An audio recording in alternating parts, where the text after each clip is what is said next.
everyone, and welcome to the very first of what we believe are going to be many episodes of the Resleevables YouTube edition. No longer a podcast due to all of these cameras and things behind us. I am your host, Cedric Phillips, at Cedric A. Phillips on all of the things. I am joined by my co-host, my partner in crime, and arguably Darius Miles' biggest fan, Patrick Sullivan at Basic Mountain on Twitter. Hello, my friend. Shout out D Miles. Shout out Knuckleheads, one of my favorite podcasts. Q Rich. All nothing but love. Two awesome dudes.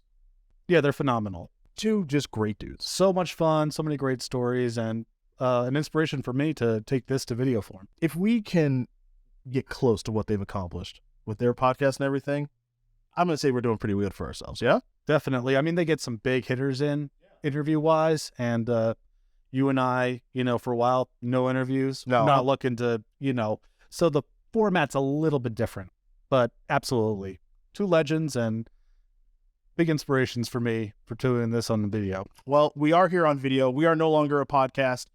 We loved what we did before with the podcast version of the Resleevables, but we felt that on YouTube, we could do so much more like this right now. Yeah, we haven't done that on camera since 2020, February to be exact, and it feels good to be able to do that, and I think make each other laugh a little bit side by side. Definitely. I think it was February of 2020 that we did our last show together with Star City Games. Yep. We had a couple more ready to go in the can in March. Then COVID came really strong in the United States. That got shut down, and we were never really able to get back on the road. We were doing the podcast for a little while, but we knew when we wanted to bring it back, we wanted to do something a little bit more ambitious and a little bit more complete than we did last time. And so we're ready to go. First episode, we're really excited about it, and thanks everyone for your patience. We certainly read and heard tons of feedback on social media. So many tweets. When is this coming back? What's going on? Where have the archives gone? All of that. We appreciate all of that, and we're back and we're ready to go. Bought some chairs, some cameras, some lights, built some bookcases from IKEA. Got some fun things in these bookcases back here. Yeah, this actually came in really useful that I've spent the last 20 years collecting dumb things for babies. Yes. Because how else would we decorate these shelves and show off our variety of different but adjacent interests to Magic the Gathering? So Yes. You see comic books, sports cards, some regular books. Hats. Yeah, hats. Helmets. Ric Flair, Dame Alert, Adidas. Woo! So we spent a lot of time on this, a lot of energy. We hope it looks good. And thank you again for your patience and for your enthusiasm for us coming back and doing this. So, as we prepared to do the show, we thought, where should we begin? Because last time when we did the podcast, we jumped around a ton, just kind of doing things kind of at random during a very strange time in the world, in our lives, during the pandemic. And after some back and forth, why not start from set one? Yeah. Start from the very beginning and just climb that very, very long ladder of sets, because Magic has almost 100 expansions now. And from what we gather, they don't appear to be slowing down. So we're going to start from set number one. I guess technically sets 1, 2, and 3. It's a little nebulous, right? Alpha, beta, and unlimited. They're individual sets, but they're also the same thing in some respects. Yeah, you can look at Alpha as the first set, Beta as an effort to clean up some of the errors that went out the door with Alpha, and then Unlimited as a second printing of Beta. It's fine to call them all the same set, sort of colloquially. There are some differences, like I mentioned, with the Alpha missing a few cards and whatnot, but the Alpha, Beta, Unlimited I would sort of bundle together as Magic's first set. So, as always, we are going to do the facts of the set, the cycles of the set, the mechanics of the set. We'll add in some new bells and whistles as well, and then finish things off with an award show and grade the set. So, if you want to dive into the facts, I'm ready if you are. I love this set. I can't speak enough about it. Besides being a competitive Magic player, I've worked in game design for close to 20 years. I've worked primarily on trading card games, including Magic, and the brilliance of this set has laid the foundation for Magic to be a game going into its 30th year. It's been the inspiration for dozens of other similar games, some of which are actually pretty fun themselves. And for a student of the craft such as myself, this is, I compare it to reading the Bible. Like, this is the foundation for all the information. The tablets. The tablets. These are the tablets. These are the stone tablets of game design. So for people out there who are interested in game design, in sort of the history of Magic, there is no better place to start than Alpha Beta Unlimited. Well, with that, we're going to kick things off with the facts of the set. All right, let's begin with the facts of Alpha, Beta, and Unlimited, ABU for short. Okay, so Alpha was the first print run of Limited Edition, Beta was the second print run of Limited Edition, and Unlimited is the second edition of the core set. That sounds a little bit confusing. Is there a clear way to clean that up a little bit? I would say Alpha's the first set, Beta is a revision, Unlimited is a reprint. Okay, perfect. But all the same cards, effectively. Yeah, there's some errors in Alpha. There's a few cards missing. We'll go over that as we get later in the show, but it's fine to just sort of bundle this into one set. All right, so A for Alpha was released on August 5th, 1993. Almost 30 years ago. Yeah. Which is nuts, as Magic is celebrating its 30th anniversary. It was released at Origins, which is a gaming convention, the first big gaming convention I ever attended in Columbus, Ohio. It was a small print run of 2.6 million cards, which might sound like a lot, but given the print runs of Magic cards nowadays, and as we're going to see as we go through these sets, that's not much at all. I have heard reasonable estimates of the number of rares in Alpha as 1,100 per. Now, to put that into some sort of context, if you had a tournament with 700 people in it, it would not be enough for a playset for everyone of any given rare. It would not even be enough for half the room. So even though 2.7 million sounds like a lot, and certainly by the standards of the time, that was an awfully large print run for set one of a game, by modern standards, we're talking about a minuscule amount of the print run, and it's part of the reason that cards from Alpha are so expensive nowadays. There just isn't a lot of it, even the commons. Sets did not receive much exposure beyond the West Coast United States during that time, and then it was available from August 1993 through September 1993, so not a long time to be able to scoop this set up. And that sort of mirrors the telling of history of this time. Magic comes out at Origins, it's the talk of the convention, and it sells out instantaneously. And from there, Richard Garfield and the rest of the people over at Wizards of the Coast kind of had to scramble to print additional waves of this set because it sold out so quickly. Well, that transitioned us beautifully into Beta, which was released on October 4th, 1993, so not that long after Alpha had kind of sold out, that whole thing in Origins that took place in 93. It was advertised as having, quote, more than 300 cards, end quote, which is kind of funny looking at Magic now. So a third version of each basic land was added in the Beta release to validate this claim, some more basics to get to that 300 card threshold. Beta was a larger print run of 7.8 million cards. Now think about that, from 2.6 million to 7.8, almost essentially tripling in size. Right, you 3x It's crazy. right out the door. Yeah. So that had to be, that kind of shows you how well Alpha went. And they're like, we gotta jam more of these cards out here. And you would think 3x the print run, well, that's pretty ambitious. That's, now we're at risk maybe of not selling out. Nope. It was gone in like 6 weeks. Available from mid-October 93 until mid-December 93, and then basically gone. Cards were evenly divided over 60-card starter decks and 15-card boosters, and then there were UPC codes that were now printed on the bottom of each starter pack, but Alpha did not have that, so that was kind of started in Beta at that time. And then we move on to Unlimited. So that's the U of ABU. Unlimited was released December 1st, 1993. It was released after Beta had sold out as quickly as Alpha had. The print run was announced to be 40 million cards, the largest set yet. So 2.6 to 7.8 to 40 million. Yeah, so we go from the Alpha print run, 3x that to Beta, and then 6x that print run to Unlimited.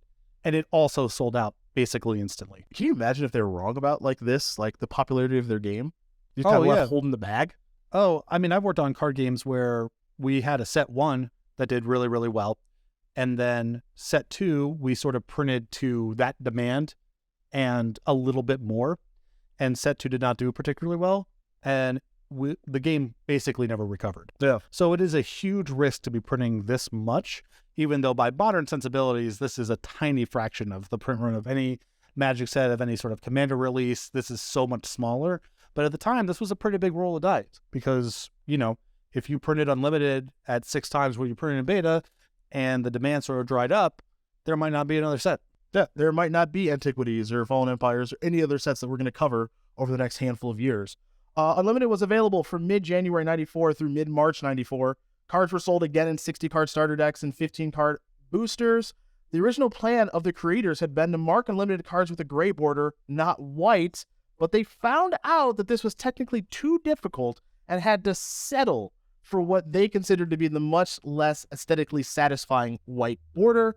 Wizards of the Coast actually instructed Cardamundi, who makes the cards and prints the cards, to change the black border to white in order to maintain the collecting value of the initial limited print run. So, goes to show you that Magic, they were thinking about the collecting aspect of the game right when the game started. And if you think that's a little bit strange, when we got to this point in Unlimited, this is a little bit before my time, but close enough to when I started playing that I have some sense of the history. The cards from beta in particular, and we'll get into why not alpha. Beta in particular, the Moxes, Black Lotus, Ancestral Recall, Time Walk, these cards were already worth quite a bit of money. I mean, we're talking $50, $100, $150 for these cards. It's a lot. That's a lot then. For a new game, yeah, we're talking a crazy unheard about of value in these cards. And so Magic went out of their way to make sure that there was demarcation in the print runs, that you knew what the set the particular card was from, and that was an effort to sort of preserve the collectability and history of the game right from the get-go. So, Alpha does great, Beta does great, Unlimited does great. Okay, now white border versus black border versus gray border. I think the community would agree that white border is inferior to black border. It is the popular consensus, okay. And also most games that release cards aspire to have a black border, so there's something to that. Now, can you imagine gray border? Well, I can kind of imagine the silver. It's close enough to the silver borders that you see on some of the unexpansions that I can kind of imagine it, but it is weird to think about that being the sort of default secondary bordering option. That's like where they wanted to go, and they just weren't able to go there. So just a little bit of revisionist history that we could have, and I don't know, technically still could have gray border cards at some point in the future. Because I'm sure it's a little bit easier to do now than it was back in 93. I'm not sure. Again, I've worked on these games for a very long time, and you would be shocked what comes back from the printer is being hard to do. Okay. So I don't know if it's necessarily been solved, but yeah, an interesting thing to think about. There's so much stuff that goes on in these first sets that sort of laid the foundation for how the next few sets got built, and then Magic sort of exploding and going from there. Yeah. And any slight tweak would have probably informed what the cards looked like all the way up to today. So, yeah, interesting case study for history here. Unlimited was the first set to officially be titled something other than Magic the Gathering. The Unlimited Edition label appears on booster boxes, decks, and booster packs, and the rulebook was the exact same as for beta, so exact same rulebooks there. So you see some minor changes taking place. They of course wanted to take the big swing with the gray border, ended up having to settle on the white border, and there you go. The alpha set symbol, it's the letter A against the black box. The beta set symbol, it's the letter B against the black box. And then the unlimited set symbol is the letter U against the black box. Simpler times. Now we see logos and sort of weird things as the set symbols now, but then it was just a simple letter. Right, and keep in mind that this is not anything that appears on any of the cards, if you happen to see these. Very true. This is before the expansion symbols were introduced. Yeah. So this is sort of coding on the back end. This is something that appears on some of the sealed product, but this is before Magic had the idea of expansion symbols because, as Cedric mentioned, it was just Magic the Gathering. Yeah. This was the whole game. There wasn't the idea of separate sets until we got to Arabian Nights.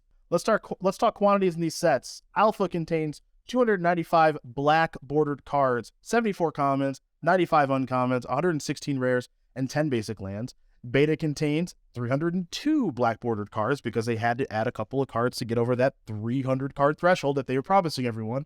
So instead of 74 commons, there are 75. Instead of 90, there are still, 95 commons and 116 rares in alpha versus the 117 rares in beta. But the big difference here is there are 15 basic lands in beta as opposed to just the 10 in alpha. So a small adjustment, but nothing major. Right, and you can see that in the coding of the sets. If you go to most online shops, the basic lands in alpha are labeled A, B, and then the beta ones are labeled A, B, C. So this is your wheelhouse. Two of the You will know art all about two of this. the art pieces are reused from alpha, and then there's that third one that you mentioned, which is new. Okay, yeah, this is all you, because you have like all these old lands, all these old cards. I know nothing about this. This to me is, I mean, I go back and I look at the file of this set every month or so, because it's just good to refresh yourself with some of the fundamentals of game design if you work in the field. And this set, it gets talked a lot about, you know, Magic is brilliant and the game engine's great. It's been going on for a really long time. But alpha, you know, they didn't really know what was going on. Sure. And that's not true. There were some misunderstandings for sure. We'll get into all of that. But a lot of what's weird about the set is the fact that the print run is really small, and they just assumed that people weren't going to own a lot of copies of these cards. If you go into analyzing the set with that in mind, the brilliance really starts to come out. On top of the fact that the game engine itself is 30 years strong and Still going. no signs of slowing down. Yeah, just still going. Some minor changes along the way, obviously, but still going. As far as Unlimited is concerned, 302 white bordered cards. So exact same allocation as you see in beta: 75 commons, 95 uncommons, 117 rares, and 15 basic lands. The set was designed and developed by Richard Garfield and a bevy of other folks: Charlie Catino, Scaff Elias, Don Felice, Tom Fontaine, Jim Lynn, Joel Mick, Chris Page, Dave Petty, Barry Reich, Bill Rose, and Elliot Seagal. They were known as the limited edition design and development team. To those fine folks, if I got your name incorrect, I do apologize. But you actually know some of these people. So Bill Rose, I know. He has worked at Wizards for a very long time and someone who's very good and sharp. Scaff, again, one of the OGs. I do have a Scaff story. Love a story. It is not complimentary. And I say this with, I do like Scaff personally. I obviously have a ton of respect for his work here, but I do have to talk about this. All right, let's go. U.S. Nationals, Kansas City, the one that Craig Krempels won. Yeah, like middle of the 2000s. Yeah, 2004, 2005, Yeah, 2006, somewhere in in that that range. range. Okay, so it's Kansas City, middle of summer. I don't do particularly well in the event. Sunday, Matt Place, who also an old figurehead over at Wizards of the Coast and early Magic the Gathering pro, he's from Kansas City. Okay. He's like, you want to go play basketball? Court up the street. Great. Scaff's come along with us. He's there hanging out at Nationals. I think maybe he still works at Wizards at the time. I don't know, but he's hanging out. Scaff is a big dude. 6'5", 6'6", I don't know. Okay, all right. So we go out to the basketball court, and it's like 95 degrees and humid. I mean, it's Missouri. In the summer. In the summer, it's so sticky. And we're going out, we're playing. And, you know, I got a little shot to me. I got a little range. It was Steph Curry before Steph Curry was Steph Curry. So we go play a pickup game. I hit a bunch of threes. You know, it's all good. So the next game, I'm on Scaff's team. Okay. And Scaff is, again, a big dude, stronger than anyone else there, and taller. Okay. So he plants himself under the basket. And basically the second I cross midcourt, he starts screaming, shoot it. Because he's thinking, well, it'll go in, and if not, I'm there for the rebound. Okay. Matt Place, who's quite good at basketball, quite athletic, is also picking me up full court. Also, I spent the entire weekend smoking cigarettes. So I'm playing in 95-degree heat, being picked up full court by someone way stronger, more athletic than me. Okay. And the second that I barely get across the half-court line, Scaff is screaming at me to just shoot it. Okay. It's the worst game of pickup basketball I ever played. Just by far. But, again, shout out to Scaff. Huge influence on Magic. Worked on Alpha, which is, again, the foundation for all of this. But pickup hoops with him 15 years ago, not that much fun. Did you shoot it? Oh, yeah, I cranked it. I mean, because Scaff is right. It's either going in or he's right there, Or right? he's getting the rebound. Sure. Yeah, exactly. Okay. All right. So a little ahead of his time, perhaps. I like it. Let's talk about the ability to distinguish between alpha and beta cards. Again, this is kind of your wheelhouse. I know you have these cards in your collection and everything. This is more your time than mine. But alpha cards can easily be distinguished from beta cards by their more rounded corners. So alpha has a corner radius of about 2 millimeters instead of the subsequent 1 millimeter standard for all other tournament legal cards. Each tournament required that cards must appear unmarked without the use of protective sleeves, and this initially made them less desirable and thus less valuable than beta and even unlimited cards, which is insane to think about. So Alpha sort of set the stage for the Stoneforge Mystic is legal if you play exactly the Stoneforge Mystic deck Oh yeah, okay. I remember ruling that. that came out, in 2015 or 2016. That was like early 2010s, where for the people who don't know this, Stoneforge Mystic, they hadn't banned a card in Standard in a really long time, and Stoneforge Mystic was kind of causing some problems, whatever. So they I think this is when they banned Stoneforge, they banned Jace, and maybe one other card. But the fix to this was you can play Stoneforge Mystic, but you can only play it in the precon that it was in. And I believe, if memory serves, there were only two Stoneforge Mystics in the precon, but that's the only way that you could play Stoneforge Mystic legally. This is more my time, when I was at my like competitive apex. And I remember when this announcement came, I'm like, this is insane. And there was a open in Seattle that weekend, and one of the Seattle players who was really good, his name was Joe Bono. I remember him very well. He played the precon in the main event as a challenge. So keep in mind, again, we're talking about the early days here. There's no precursor to this. Yes. Magic is the first of its kind. So what that means is sleeves didn't really come out until a little bit further down the line that were meant to be played with these cards. People played in, penny sleeves, and some people played in top loaders or whatever. But the first Ultra Pro sleeves that I remember came out in like 96, something Sure. like that. And also, funny enough, they were see-through, so it still didn't solve the problem. Okay. They were just sleeves that you could shuffle with. Yep. Anyway, what this meant was your alpha cards were marked because beta introduced the different corners, and then that's what Magic has done from beta all the way up to today. So you could play alpha cards if your deck was 100% alpha. This introduces a couple problems. One, the print run of alpha is extremely low, as we've mentioned before. Two, you can't play with Volcanic Island, which is one of the more important cards to early, Type 1 vintage Magic. Most people don't know. Volcanic Island, not an alpha. Didn't make it. Nope. So no one really did this. I started going to Type 1 tournaments in, 95, 96, and I never saw anyone playing an all-alpha deck. And if you went to the dealers, the alpha card was easily the cheapest version of all three, because at that point, them as collector's items, it was sort of thing, but no one really cared all that much. It was really about being able to play the game, and you couldn't play with the alpha cards in most settings. And so alpha was actually the cheapest version of most of these cards, which is very funny to think about today if you look at the prices of alpha cards versus beta and beyond. Insane. It's because of those rounded corners. Beta cards use a less rounded corner than alpha cards do. There was a new 4mm corner die cut that was purchased by Cardamundi to facilitate the increase in demand for millions of cards because the game started getting so popular. Due to this, there's a difference from the standard half-inch corner found on playing cards. This allowed future sets to have larger artwork and smaller borders. So this is like a pretty well-known thing that these cards are different. Yes. Okay. Alpha cards were printed using 3 different print sheets. There were one for rares, one for uncommons, and one for commons. Basic lands were included on all 3 sheets, so the chance of getting a basic land instead of another card is 4.13% for rares, 21.5% for uncommons, and 38.84% for commons, which means that the booster packs, apparently they had a lot of lands in them. They had a lot of lands in them. Sometimes you didn't get a rare. You just got another land. Good.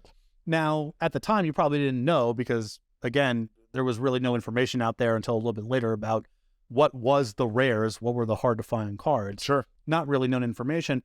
But again, think about the times. You need a lot of basic lands to play the game. Yep. And this is, we're only talking about the dual lands existing at this point. So most decks were just a bunch of basic lands. And you need a lot of them to be able to construct a deck. And ideally, you have like enough swamps, enough mountains, enough islands, so on to build whatever deck you want. And so the early booster packs have 5, 6 basic lands, which looks really weird today if you look at modern boosters, which maybe have 1 basic, maybe 0, depending on the set. But at the time, the basic lands were actually more useful than a lot of the commons and uncommons because you just needed so many to play. And you got to think about it this way too, right? Nowadays, if we think about going to any Magic tournament, any store, whatever, you need basic lands. Yes, obviously, they're over there. Go away, right? And you can just take them. You don't have to pay for them, right? But when the game is just starting, you got to get the basic lands into the system somehow, right? This is the easiest way to do it. It's definitely the biggest practical bottleneck in terms of, let's say you bought some packs with a friend, you go home, you want to build some decks, right?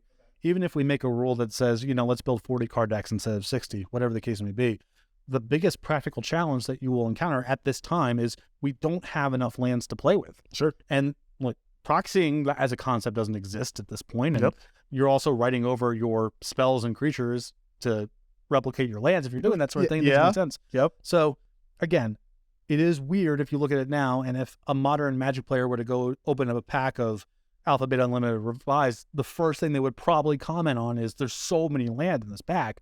But it was a necessity at the time to make sure that people actually had enough lands to play with. Makes sense. Makes sense. Numerous alpha cards have errors that were fixed in the beta release. So when we talked about Volcanic Island, that is one. And there is another card that was accidentally left out of the set entirely. Circle of Protection Black. Okay. 2 versions of each basic land with unique artwork were included. And then a 3rd version of each basic land with new artwork was added to beta. So we kind of juicing more lands into those packs. Great. The playtest names for many cards were initially very generic. So Angel instead of Sarah Angel, Skeletons instead of Drudge Skeletons. This was like kind of a simple way to kind of get things started about designing the game. But over time, they decided adding descriptors created more flavor and allowed other types of angels and skeletons and everything else to appear in future expansions. But just think if Sarah Angel was just Angel. So it's often said that the set doesn't have lore or story or flavor. Yes. That's not really true. The inspiration for Alpha was Dungeons and Dragons, and if I recall correctly, Richard Garfield actually said in an interview at one point where he imagined what people would play Magic in between sessions of Dungeons and Dragons. Okay. So if you look at those playtest names, they are awfully generic, but they match what you would find in a monsters manual. Black Dragon, Skeleton, Zombie, Vampire. That's how monsters are described, certainly in the early editions of Dungeons and Dragons. Fortunately, they had the foresight to realize, 1, we're going to be making more stuff, so we should flavor it up. And 2, these descriptive names give us the opportunity to sort of lay down some of the foundational flavor and lore of the world in a way that's not obtrusive or invasive. So a really good choice to add names like Sarah Angel, Banalish Hero, Shivan Dragon. That's a great call to make over time. But keep in mind, when the game was being playtested, it was seen as sort of adjacent to Dungeons & Dragons, and a lot of those names you mentioned are just cribbed straight from the Monsters Manual. Sure. It just feels like this game was kind of... I know you mentioned that it was something to do in between games of Dungeons & Dragons. It almost feels like it was like an add-on. You know, just like what you get like nowadays, like on a PlayStation 5, it's like, oh, this is like a little value pack. Something else to do, you know, when you're not doing the main thing that you're doing, and now it has grown into this. It is not a mystery to me why the same company would be in charge of Dungeons & Dragons and Magic the Gathering. Sure. It is because Magic is sort of a spiritual descendant of Dungeons & Dragons.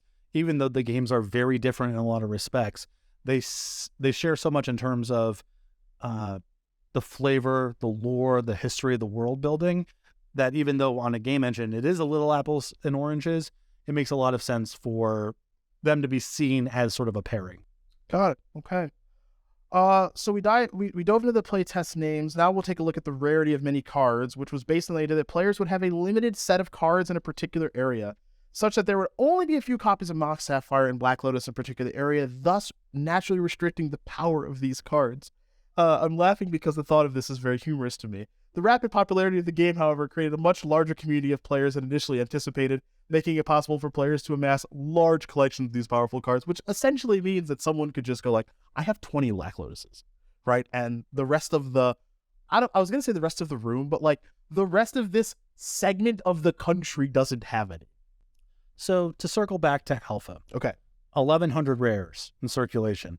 That's, again, not enough. Assume that there were 1,100 watery graves that existed. That would not be enough to run a Grand Prix where Blue-Black was popular. No. Much less service the entire customer base of the planet. Yes. So if you go back and you imagine that 1,100 rares are out there, that is actually a meaningful gate. It would be really hard to get a playset of any given rare. It's not even trivial to get a playset of commons. Now the game explodes in popularity. Now you've gone to beta and unlimited. There's a lot more of this stuff in circulation. The game's a lot more popular. Something of a secondary market is starting to emerge for some of these cards. And then people can actually get many, many copies of Black Lotus or Time Twister or Ancestral Recall, and the game starts to break down. But if you imagine that people can't really get their hands on 2 or 3 or 4 copies of cards, then rarity is a meaningful gate. They just didn't imagine it was going to be this successful, but that's a good problem to have. You can fix that over time. Yep. But initially, yeah, the power level of some of the cards here once they were released a little bit more wide, did become a bit of an issue. And this is a problem they got to fixing pretty quickly, right? Because we saw the increased print runs over these first 3 sets very quickly. Yes. Right. So they noticed and identified that this was a problem very fast. And they started cranking up the print meter, basically. Like, let's go. And restricting cards. Yeah. And introducing the 4 of rule. Yep. Which, again, you can take it for granted now. It was not always a rule in Magic. You do not find any mention of it in the Alpha rulebook because they assumed the size of the print run was effectively going to manage how redundant people's decks could be. Dude, great transition. The rule limiting decks to a maximum of 4 copies of any card except for basic lands did not exist in the earliest rules, but was rapidly adopted from tournament play. So there's a couple things going on there. One is just more fun to play with a variety of cards. Sure. 2, even if the, all Black Lotus, Time Twister, Wheel of Fortune, 1 Fireball deck is not something that you could build even if you knew about it, people did build decks that were, 18 Mountains, 42 Lightning Bolts. That deck's not that bad by the sensibilities of the time. Yeah, sure. That's why you see so many people talk about what was the first Magic deck you built if you're from my era. It's like Plague Rats. Okay. Yeah. Plague Rats is a lot more powerful if you can play with 40. Yep. It's actually not that much more powerful, but But it's a little more powerful. You can imagine it being powerful. Yes. You put some Dark Rituals in there, you got a stew going. Oh, I love that. So it wasn't really a function of people having so many copies of the rares that, was kind of the game broke down or whatever. A lot of this manifests at the lower rarities where even in the alpha beta era, people would get their hands on so many lightning bolts or so many sinkholes that just became what your deck was. And that's just not very much fun. Under the original rules, this is a fun note. Players with less than 1 life were not considered to have lost until the end of the current phase, giving that player a chance to find a solution. So I want you at home to imagine that you were at -2 after the attack step. Still got some time. Yeah. Still got a little time, I believe. So I know there's a mirror universe. In Legends, yes. Okay, there's an interaction there, but I'll let you speak towards this because this is when you were playing. So I played with this rule set, and it actually was the rules for quite a while. Because I remember you could do this with Vampiric Tutor, so we're talking at least Visions. Okay. But you could go to 0 if you had some way of taking damage or paying life, activate Mirror Universe, and then presumably if your opponent has no way to gain life inside that phase, that's game. So came up with City of Brass. That was a pretty common one because you would play City of Brass in your 4 or 5 color control deck anyway, and then it was a way to win the game of Mirror Universe. Okay. A couple other ways. I think Fast Spawn might have been involved. That was another way that you could do it. But again, a different rule set. Now Magic it looks at a state-based effect. If a player is at 0 or less, the game's over. That's just the rule. But back then, you had the opportunity until the end of the phase to clean that up. And it didn't really come up practice until Mirror Universe came along. And then it was a strategy unto itself. Sure. So change that rule. That is one of many rules that have changed over the course of Magic. I can't wait to get to damage on the stack. And oh my God. Who knows what else we'll get to as the rules did change over the 30-year history of this wonderful game. Let's talk ante. Mm-hmm. Was an optional part of the game that remained a part of the game until after the Homelands expansion. My only experience with ante, I'm gonna use a word I've used in a long time. Have you ever heard the game Chandelar? There was ante in that. That's really the only. I never did IRL ante. Do you have any IRL ante experience? We played that very sparingly. Okay. I played more than one game for ante, but probably not 10. Okay. So there's some issues with ante. A few, probably. One is it's an expression of fun that is negative. Okay. Most games that you play, you hope that everyone kind of has some sort of like net fun at the end of it. Sure. So maybe some people lose and they kind of have a bad time, but you go play basketball. Some team wins, some team loses, but everyone ran around, made some plays, had a good time. Presumably, that's yes. net fun. Yep.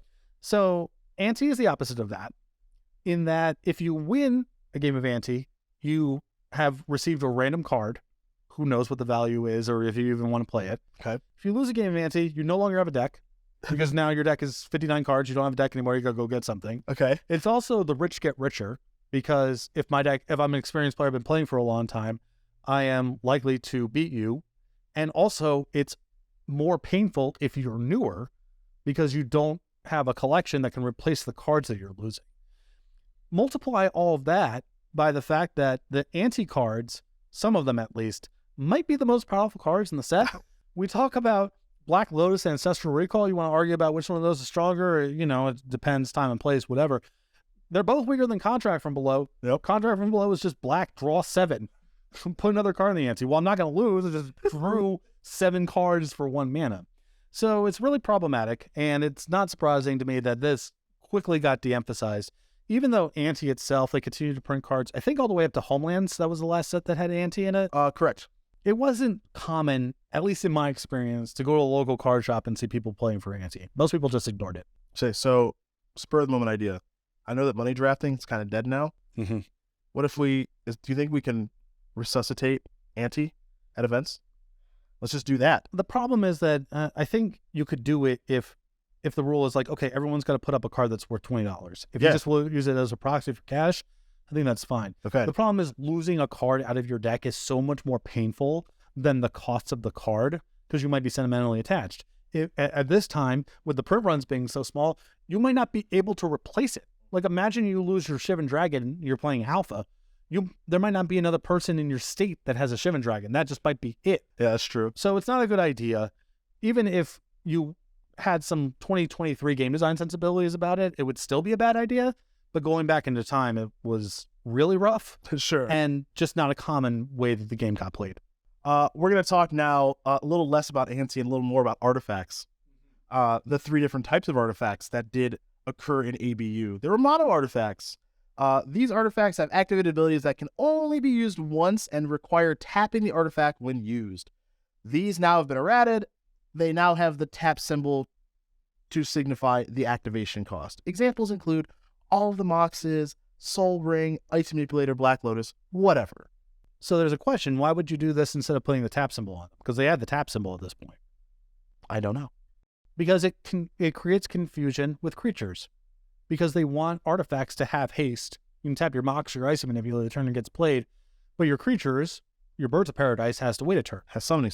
So they didn't put I'm assuming, I don't know for sure, but I would assume they didn't put the tap symbol on the artifacts because they thought it would engender confusion with the fact that they have pseudo haste, activated haste, and that creatures don't. Okay, I'd buy that. There are poly artifacts. They have activated abilities that did not require tapping as part of the activation cost and can be used multiple times. Examples include Force Field, Wooden Sphere, Crystal Rod, Soul Net. I think that's pretty straightforward. We still kind of see artifacts like that today. Yeah, just anything that you can use multiple times or doesn't require mana or just sits there doing something.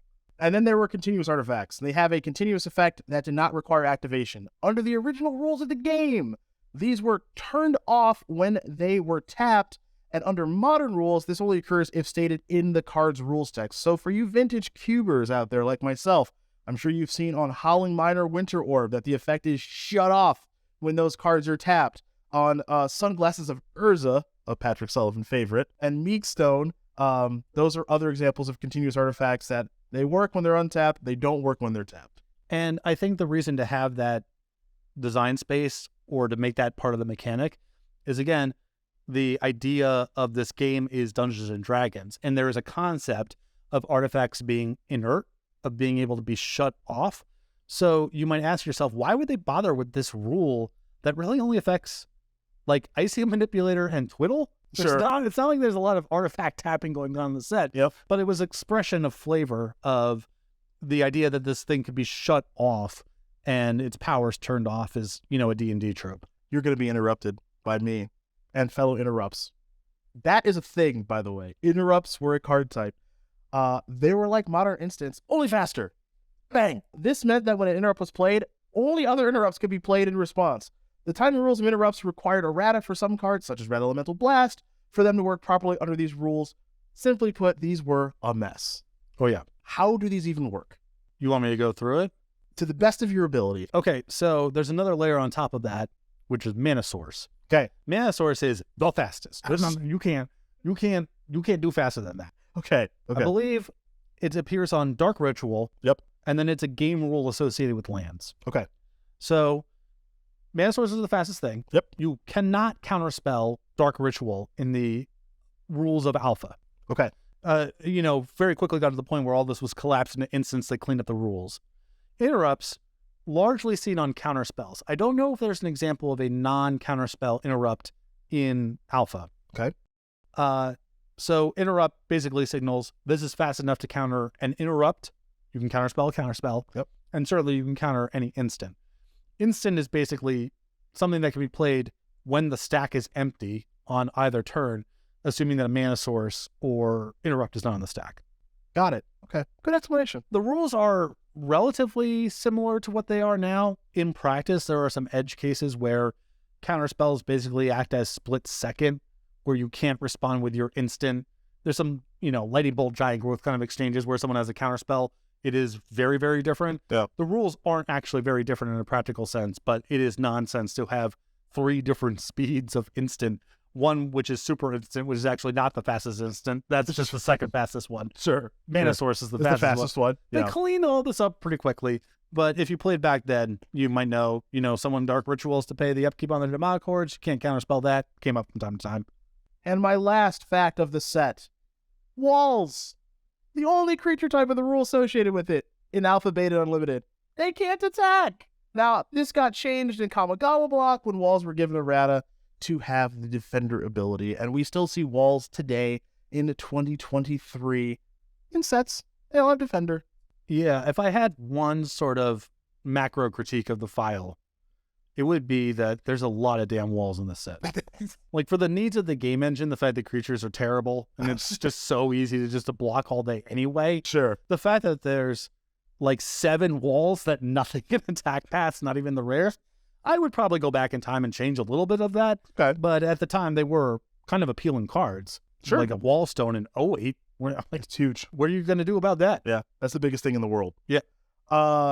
One final note here as the facts are done, but there is a unique little addition within these sets, which is there was a collector's edition, which the collector's edition was a special commemorative edition of beta cards released on December 10th, 1993.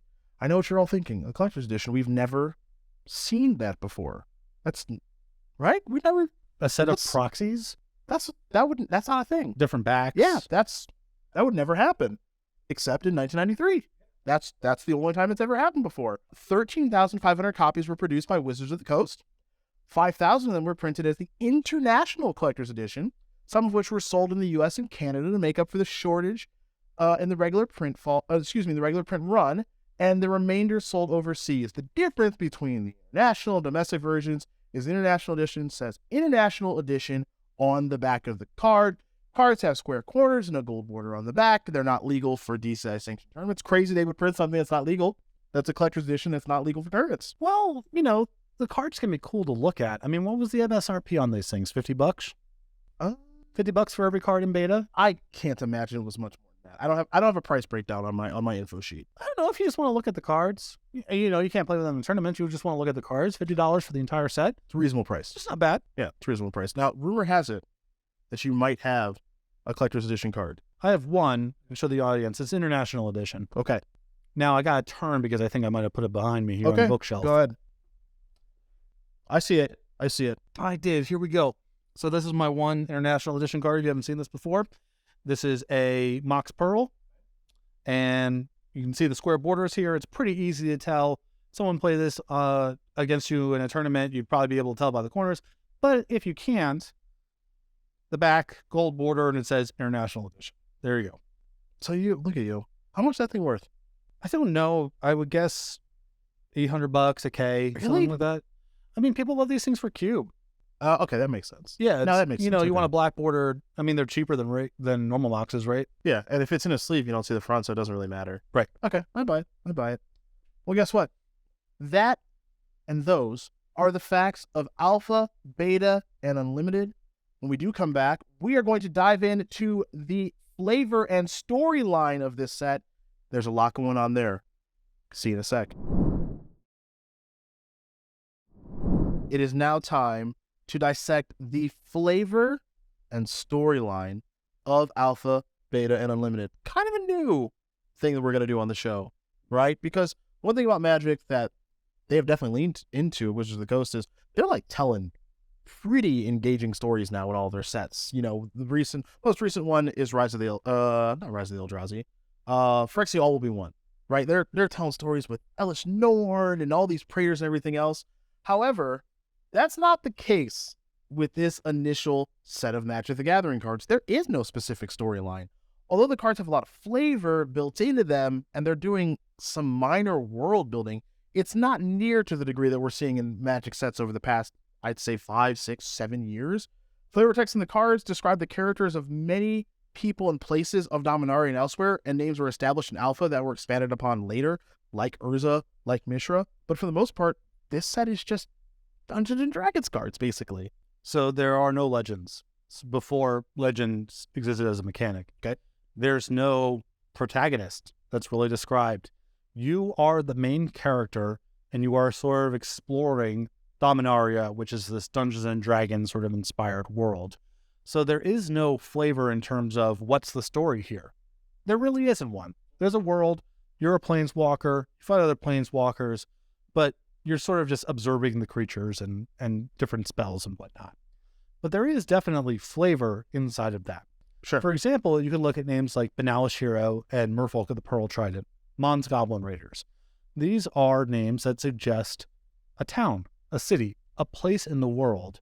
So what I love about that is, one, it just makes the cards have a little bit more personality, even if there isn't flavor as such in the set. And two, you start building up the world. So that's a place you can go back to. Now you've made Benalish Hero, now you have the notion of Benalia.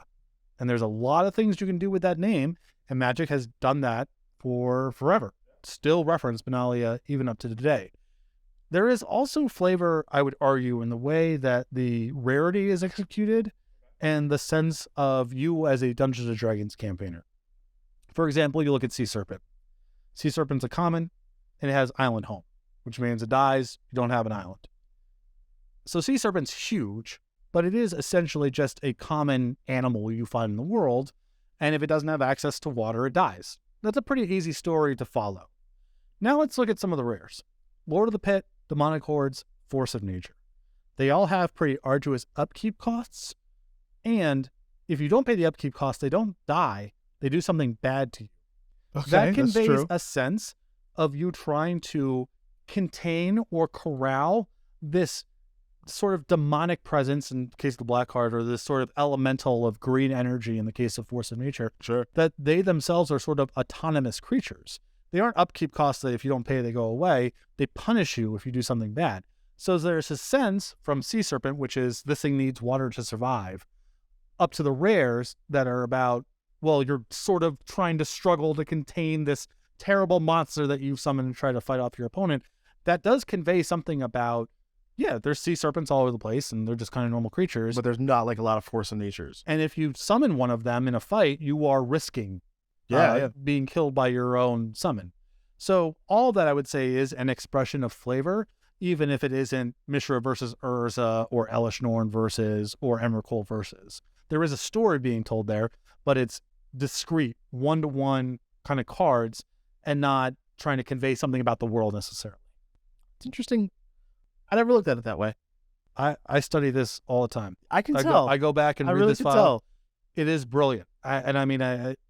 Alpha is better as a card file than many sets that came after it.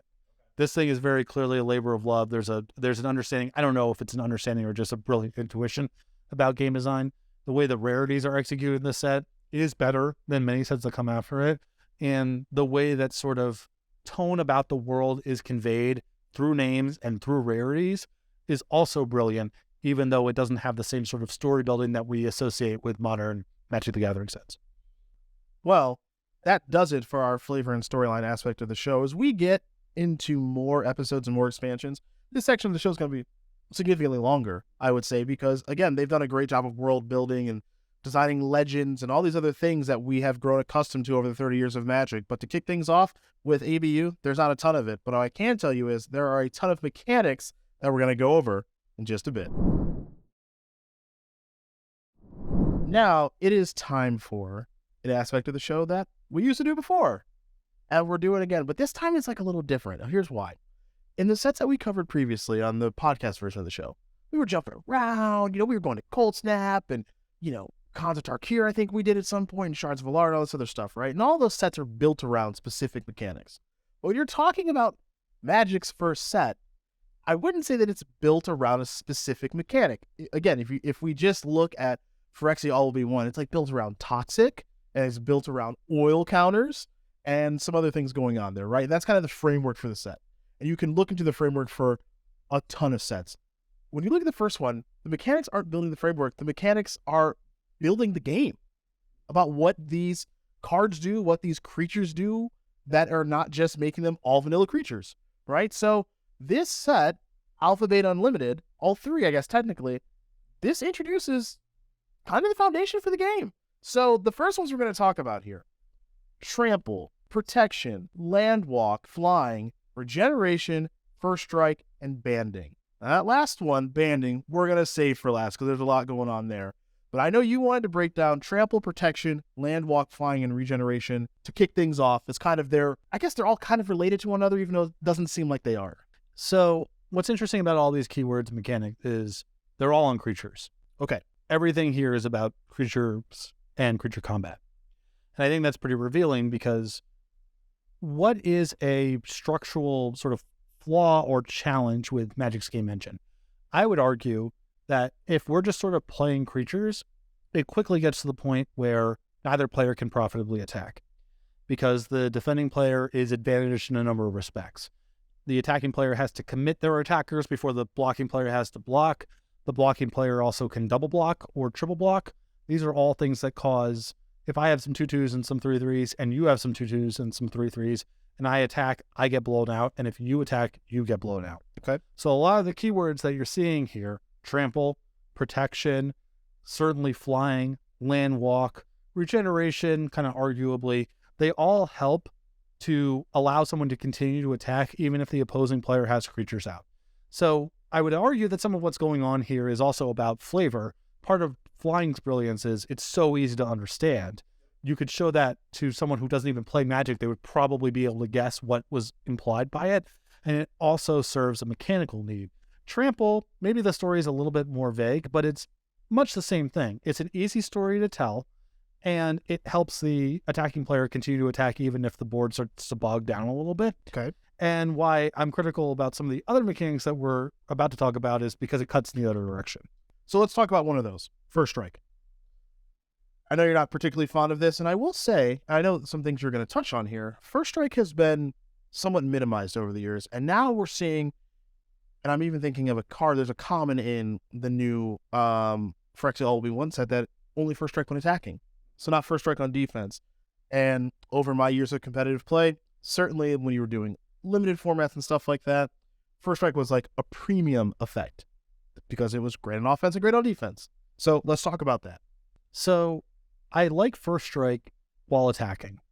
And I like First Strike as a trick on an instant, as like a one-shot sort of whatever.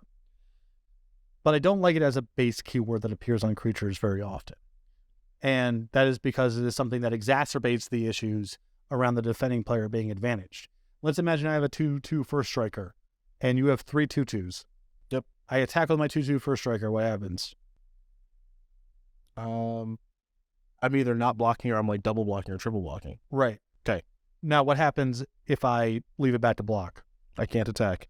So it's plainly more powerful on defense than offense. I know it kind of cuts the other way some amount of the time. Same way that protection from color cuts the other way some amount of the time. But we are looking at two keywords there that over time have become de-emphasized. Yeah. You see a lot less creatures that have base protection from color, although you see it on one-shot tricks some amount of the time. You don't see a whole lot of creatures that just have base First Strike, although you see it as a trick some amount of the time, and on the, First Strike while attacking sort of designs. But those keywords, protection from color and First Strike, have been de-emphasized because they exacerbate the problem of it's too powerful to be defending. That makes sense. So now let's get into the tough one. Let's get into the tricky one. That I and my 24, 25-ish years of Magic still don't really know how it works. Okay, so banning is not great. Okay. I actually don't know how it works. Okay, how much do you want me to get into it? It's up to your discretion. Okay, so first of all, what you have to understand about banning is the rules on offense and defense are completely different.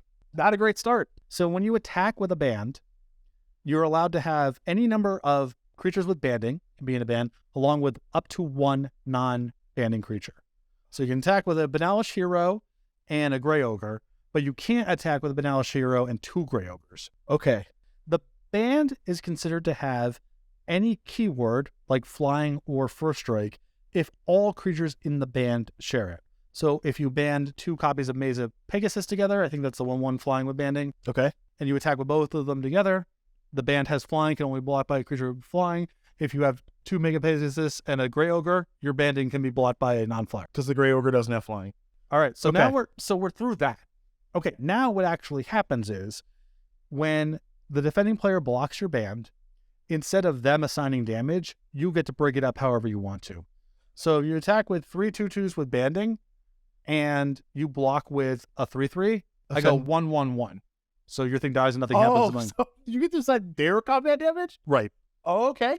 Okay, so that gets us now to defense, Okay. which is a blocking band only needs to have 1 creature with banding on it. So you can block with a Benalis Hero and 4 Grey Ogres. That's a blocking band. Okay. Same rule with keywords. Same rule with you split up the damage.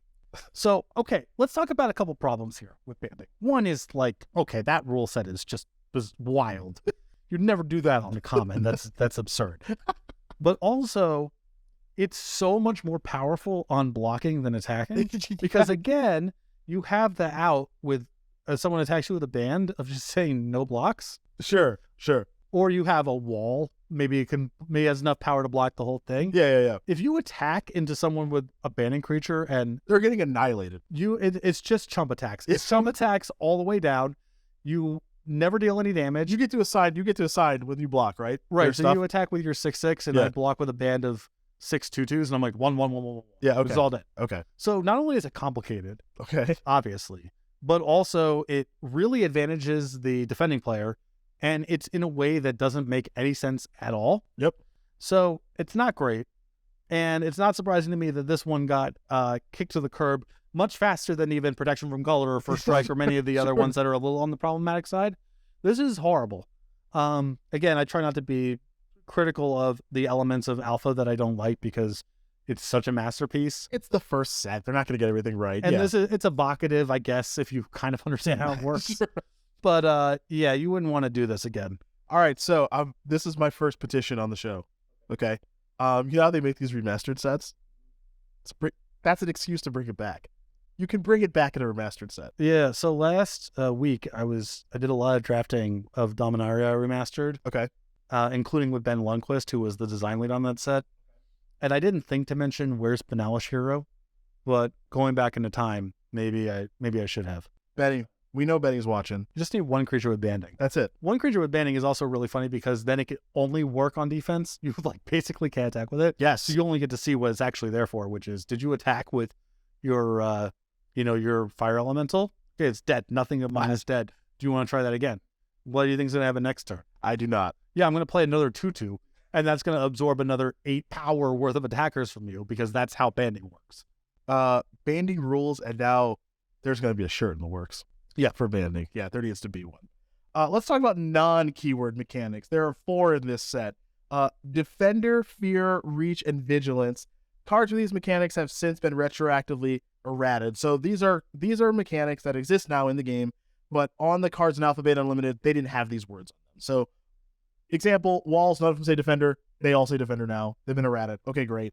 Reach, we all know what that is. Vigilance, we all know what that is. Fear, okay, can only be blocked by black creatures and artifact creatures. Right, and that these keyword mechanics at least appear on Fear itself, Giant Spider, Sarah Angel. There's some examples of these littered throughout the file, but they were not key to word initially. They were just spelled out. But they were in the game, and they still remain in some form or fashion in the game. Fear is the one that's fallen off the most. It's kind of switched to Intimidate now. Yeah. The issue with Fear, I think, is that it's just too much of a binary. That it does everything or nothing. Sure. Intimidate's kind of the same thing in terms of breaking up stalls, but it's a little bit more dynamic about how likely it is you can block something over the course of a certain game. I know they don't do Skulk very much, but again, much the same thing of it's not yes or no, it's more it depends. Yep. And the creature keywords that are just yes or no evasive, they do a lot less of. Protection from Color is that, Original Fear, Land Walking, it's all, all or nothing. And they move much more, and I think correctly, into it's confusing, who knows, depends what cards I draw, et cetera, et cetera. So those are the mechanics, both keyword and non-keyworded, but also when you're establishing a brand new game and establishing creature types, anything can be anything. It's Dungeons and Dragons. It is. It is. So what I have in front of me on my notes here is the list of every creature type in Alpha, Beta, and Unlimited. And one of the things that folks always enjoyed about the podcast, and when we were working together in the broadcast booth, is I would just spring things on you and see if you could answer those questions. And you know what? I'm going to say, even though I don't have like a running tally or anything, more often than not, you kind of crushed it. You did pretty good when I would just spring things on you didn't see coming. So even though this is a recorded show, there's a lot of post-production, all this stuff, he doesn't know sometimes some of the things I'm going to spring on him. So I'm going to go over the creature types, and then some creature types have been errated. I'm going to see if he can name the card that has been changed, okay? Okay. So, long list, bear with me. Angel, Assassin, Basilisk, Bear, Bodyguard, changed to Human. Veteran Bodyguard. Okay. Cleric, Clone, changed to Shapeshifter. Clone. That's correct. Cockatrice, Demon, Jinn, Doppelganger, changed to Shapeshifter. Vesuvan Doppelganger. I believe that is correct. Dragon, Dwarf, Elemental, Elf, Enchantress, changed to Human Druid. Verduran Enchantress. I believe that is correct. Fairy, Force, changed to Elemental. Force of Nature. That is correct. Fungusaur, changed to Fungus Dinosaur. Fungusaur. That is correct. Gaia's Liege, changed to Avatar. Guy's Leash. That is correct. This one's pretty. Gargoyle, Ghoul, changed to Zombie. Scavenging Ghoul. That is correct. Giant, Goblin, Goblin King, changed to Goblin Lord. Goblin King. That is correct. Hero, changed to Human Soldier. Analysis Hero. Confirming. That is correct. Okay. 1-1. I like how it says on the card, bands. Oh yeah. Not banding, band. What does that mean? Yeah. It's like 5 pages in the rule book. Don't worry about it. Are you attacking? All right, all your things are dead. Should have done that. Should not have done Should that. not have done that. Hydra, Imp, Knight, Lion, changed to Cat. Savannah Lion. Correct. Lord, Lord of Atlantis, changed to Merfolk Lord. Lord of Atlantis. That is correct. Mammoth, changed to Elephant. War Mammoth. Confirming that is correct. One of the first cards that got me to play Magic. Yeah, it's awesome. Mana Bird, changed to Bird. Birds of Paradise. Correct. Merfolk, Minotaur, Nightmare, Nymph, changed to Dryad. Oh, wow. Is that Shinoran Dryads? What color is that? Green. 1/1 Forest Walk? I think that's I think right. we skipped it. Got it. Well done. Well done. Okay. I got History lesson. Read a book. Read a book. Ogre, Orc, Paladin, changed to Knight. Northern Paladin. Correct. Pegasus, Phantasm, changed to Illusion. Oh. I know this one. Is it Phantasmal Image? Phantasmal Forces. Oh my god. Oh no. Do you know what that card does? 4/1 flyer for blue and 3, upkeep of a blue. And? What? Yeah, I said 4/1 flyer. Oh, okay, I didn't use Yeah, that one. yeah, Okay, yeah, no, okay. you're good. You're good. Okay. Rat, Rock, Serpent, Shade, Shadow, change to Spirit. Nether Shadow? That is correct. Ship, change to Human Pirate. Pirate Ship. Correct. Skeleton, Spectre, Spider, Treefolk, Troll, Unicorn, Vampire, Wall, and the last one for you. I'm gonna go through the rest and then come back. Wizard, Wolf, Wraith, Worm, Zombie, and the last one. Will-o'-the-Wisp. Change to Spirit. Will-o'-the-Wisp. That is correct. Well done. Well done. I think you got like all but one. Yeah, I that right? before. Yeah, that was Okay, brutal. that's pretty good. That's pretty good for the springing the game on you. Those are the mechanics of Alpha, Beta, Unlimited. We are going to be transitioning into the cycles of Alpha, Beta, Unlimited. We got some horizontal ones, we got some vertical ones, and we got to talk about Ancestral Recall, which is part of one heck of a cycle, right after this. It's my favorite time. This is my favorite part of all the shows we did. I know a lot of people like the award show. Facts of the set are kind of whatever. That's kind of laying the foundation for what we're doing. Mechanics, depending on what they are, is fun. But for me, it's always the cycles. I love the cycles of a set.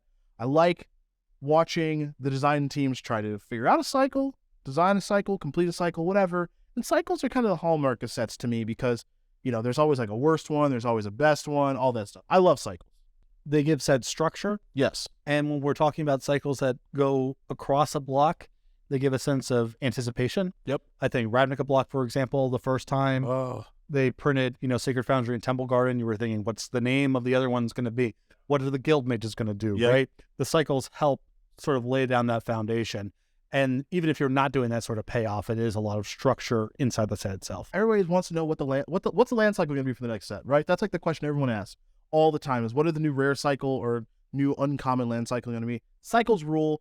Now, we gotta, because we're starting this show over from the very beginning here with this episode 1 that you're watching, let's define a couple things. What's a horizontal cycle? A horizontal cycle is a cycle that runs this way. So it means flat across rarity. Okay. For example, let's imagine Ancestral Recall was a common. Okay. Ancestral Recall, Howling Dark Ritual, Giant Growth, Lightning Bolt, Healing Salve. Yep. They're all 1, 2, 3s, and they all appear at common in this theoretical. That's a horizontal cycle. Okay. What's a vertical cycle? A vertical cycle is common, uncommon, rare. Okay.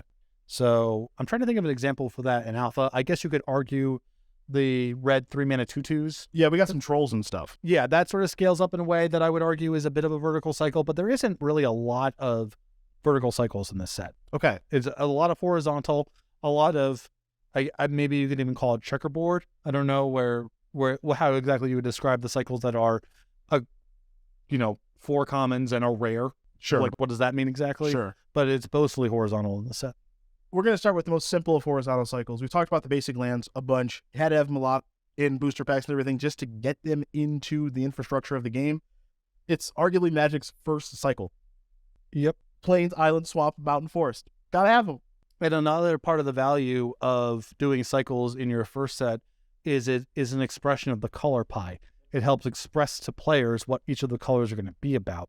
Now, with the basic lands, even there's something there, right? Because with a plains, forest, island, mountain, swamp, you start thinking of the types of weather that you experience in those different environments. You start thinking about the types of creatures, fish, or in a D&D setting, dwarves, or, random soldiers you might see on the plains or whatever, evil creatures that are inhabiting the swamp.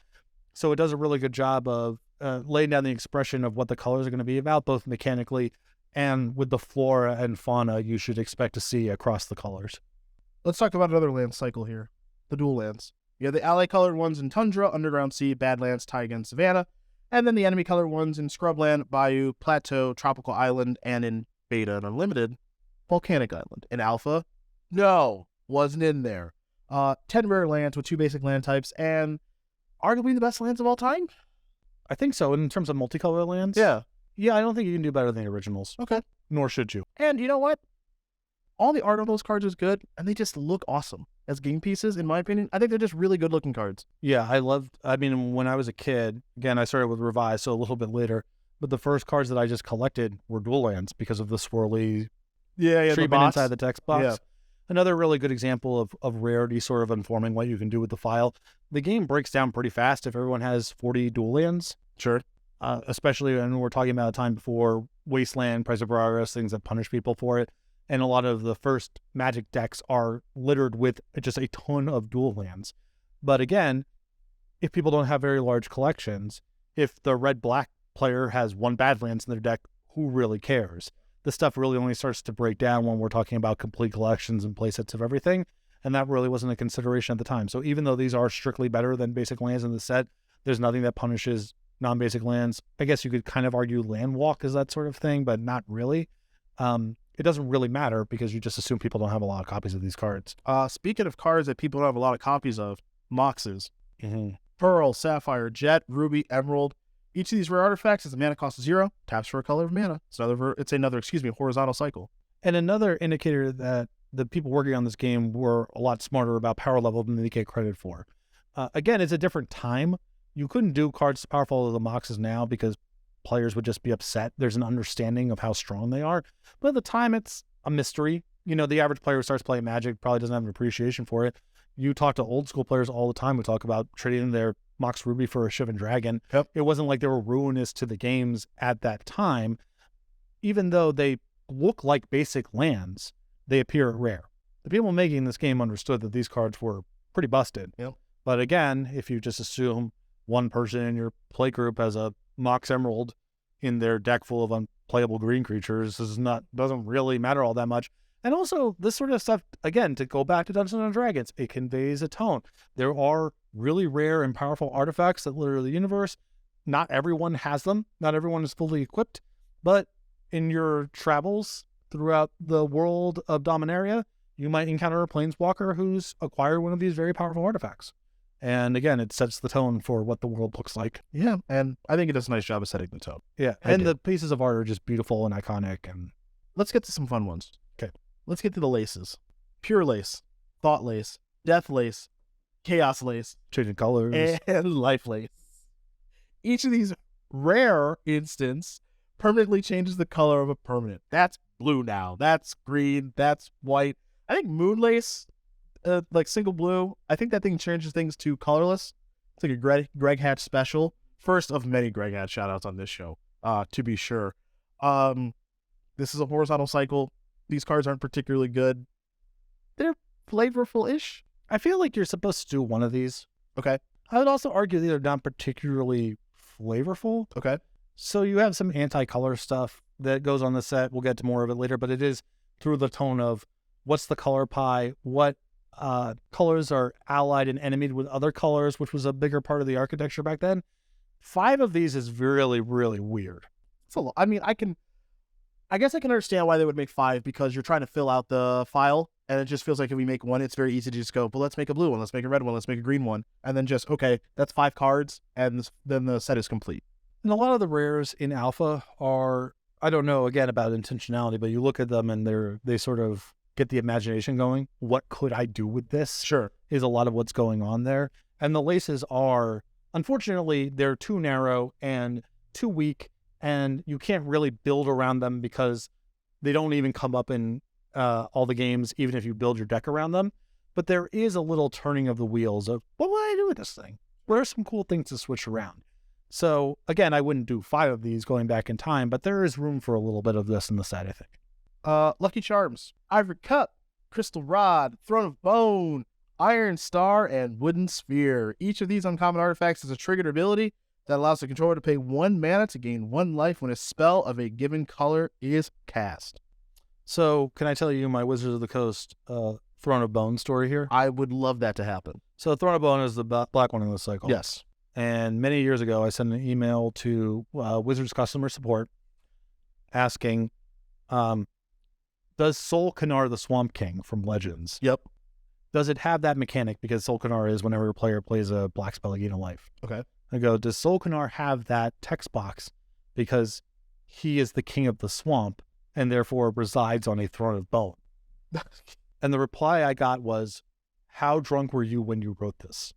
From Wizards official customer support line. So there you go. So your question is still unanswered, is what it sounds like. It's unanswered, and I don't even know who answered. Because it was signed Wizards customer support, yeah, not the person. Exactly. No, but seriously, the man needs an answer. Yeah, and I wasn't drunk. I was genuinely curious. I thought about this for a long time. Could you talk to someone on the Legends team? I think it's a pretty So it valid would make question. sense. Yeah, that's a valid question. And I obviously am a historian about this period of Magic design and development. And this set. Yeah. This is all you here. So Right. you have some questions that need answering. Yeah, I know. It's just to be condescended to by someone in the customer service department. Never read a book. Doesn't respect the craft like this. Little disappointing, but life goes on. You know what? This is an opportunity for them to redeem themselves. Talk to me. They're Go watching. ask someone on the Legends team. Let me know. Basic Mountain on Twitter. Not hard to find. What do we think about these Lucky Charms? Super appealing. Okay. There is I would say there's a little bit of weirdness insofar as gaining life on artifacts when gaining life is pied out to certain colors is a little bit of blurring the lines a little bit. I think it's fine for artifacts to do some of that kind of stuff. And again, these are sort of magical objects. It's fine for them to bleed the color pie sort of in terms of tone and world building. These were so popular. I mean, again, I started playing Revised. I loved these when I was young. Yeah, they're super appealing. They're super simple. And it's not surprising that Magic continues to make variations of these kind of cards, typically more powerful, but variations of this sort of design space because new players, novice players, they just love this. Love it. Not only are they simple and easy to understand, but for these particular 5, and this speaks more to these as opposed to the newer versions of these type of cards, they just look cool. Yeah. These old ones like Throne of Bone and Wooden Sphere. Like I can see the Wooden Sphere artwork and the Iron Star artwork in my head right now. Like they just look kind of cool. They have the same sort of treatment as the moxes do, where they have the image of the object and the background is sort of this abstract.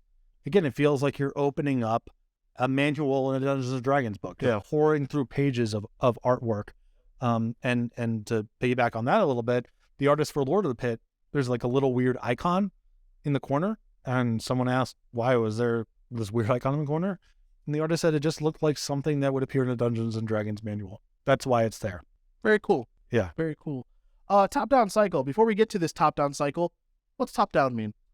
Top-down means, so the backup, two concepts in game design, top-down, bottom-up. Yep. In the way that you design cards. Bottom-up means we start from what are the mechanical needs of this card or this set or this file, and then how can we build a story on top of it?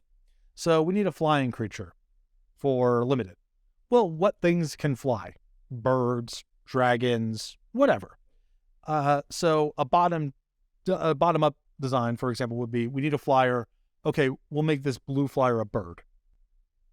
Top-down is the opposite, where you start from the concept and build out the mechanics from there. So an example of top-down design is, what's a dragon do? All right, what do you think about a dragon? You think about it flying. You think about it being huge. You think about it breathing fire.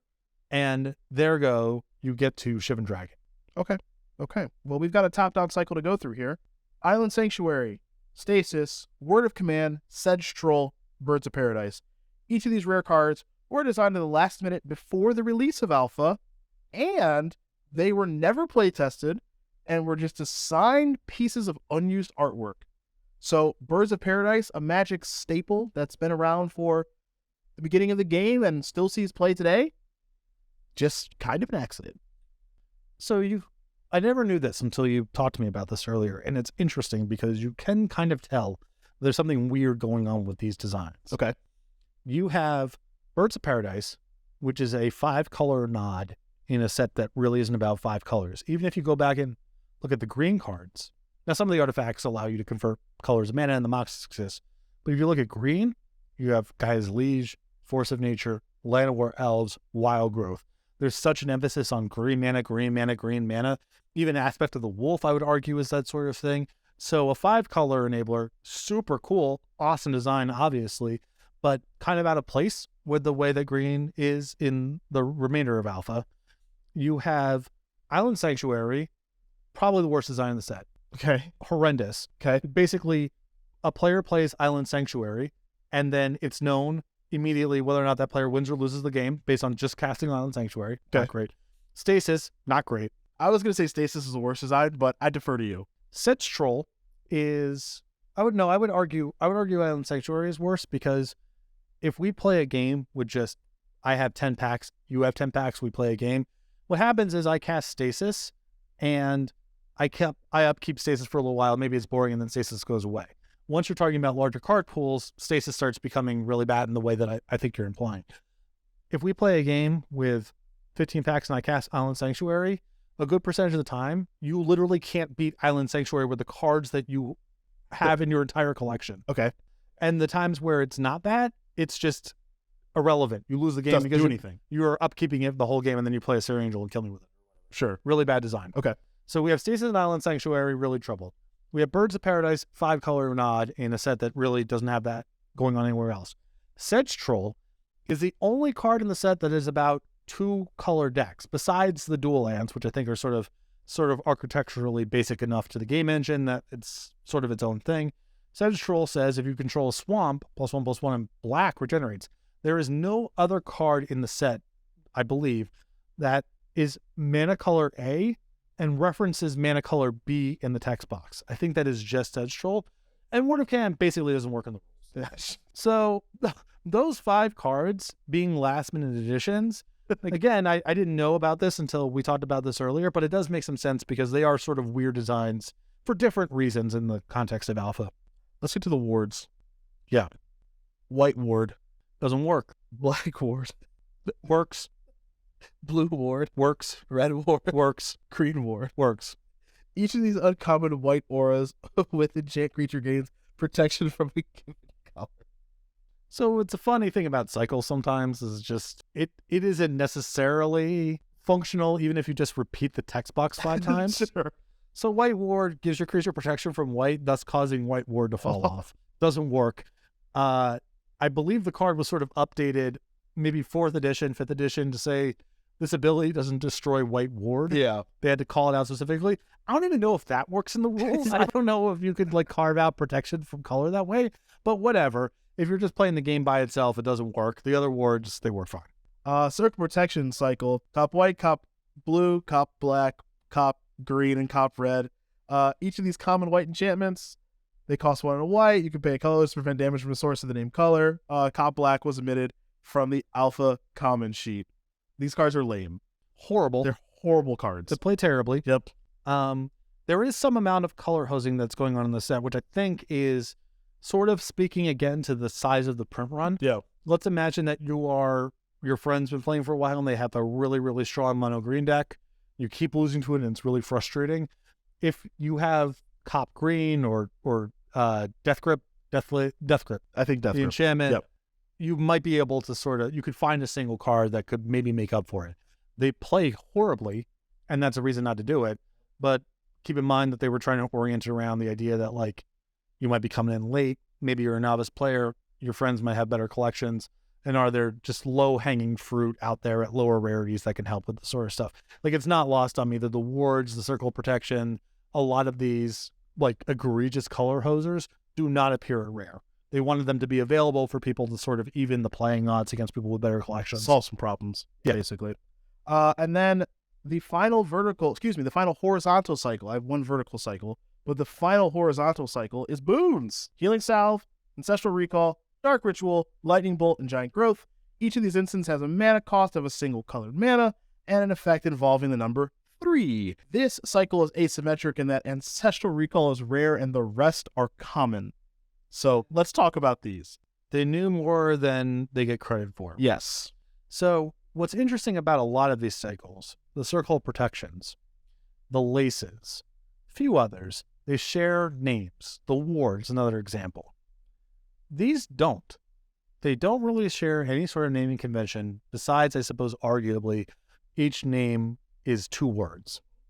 And they're not of the same rarity. So yes, it is a cycle insofar as, they're all 1, 2, 3 of something, and they're iconic for what they are.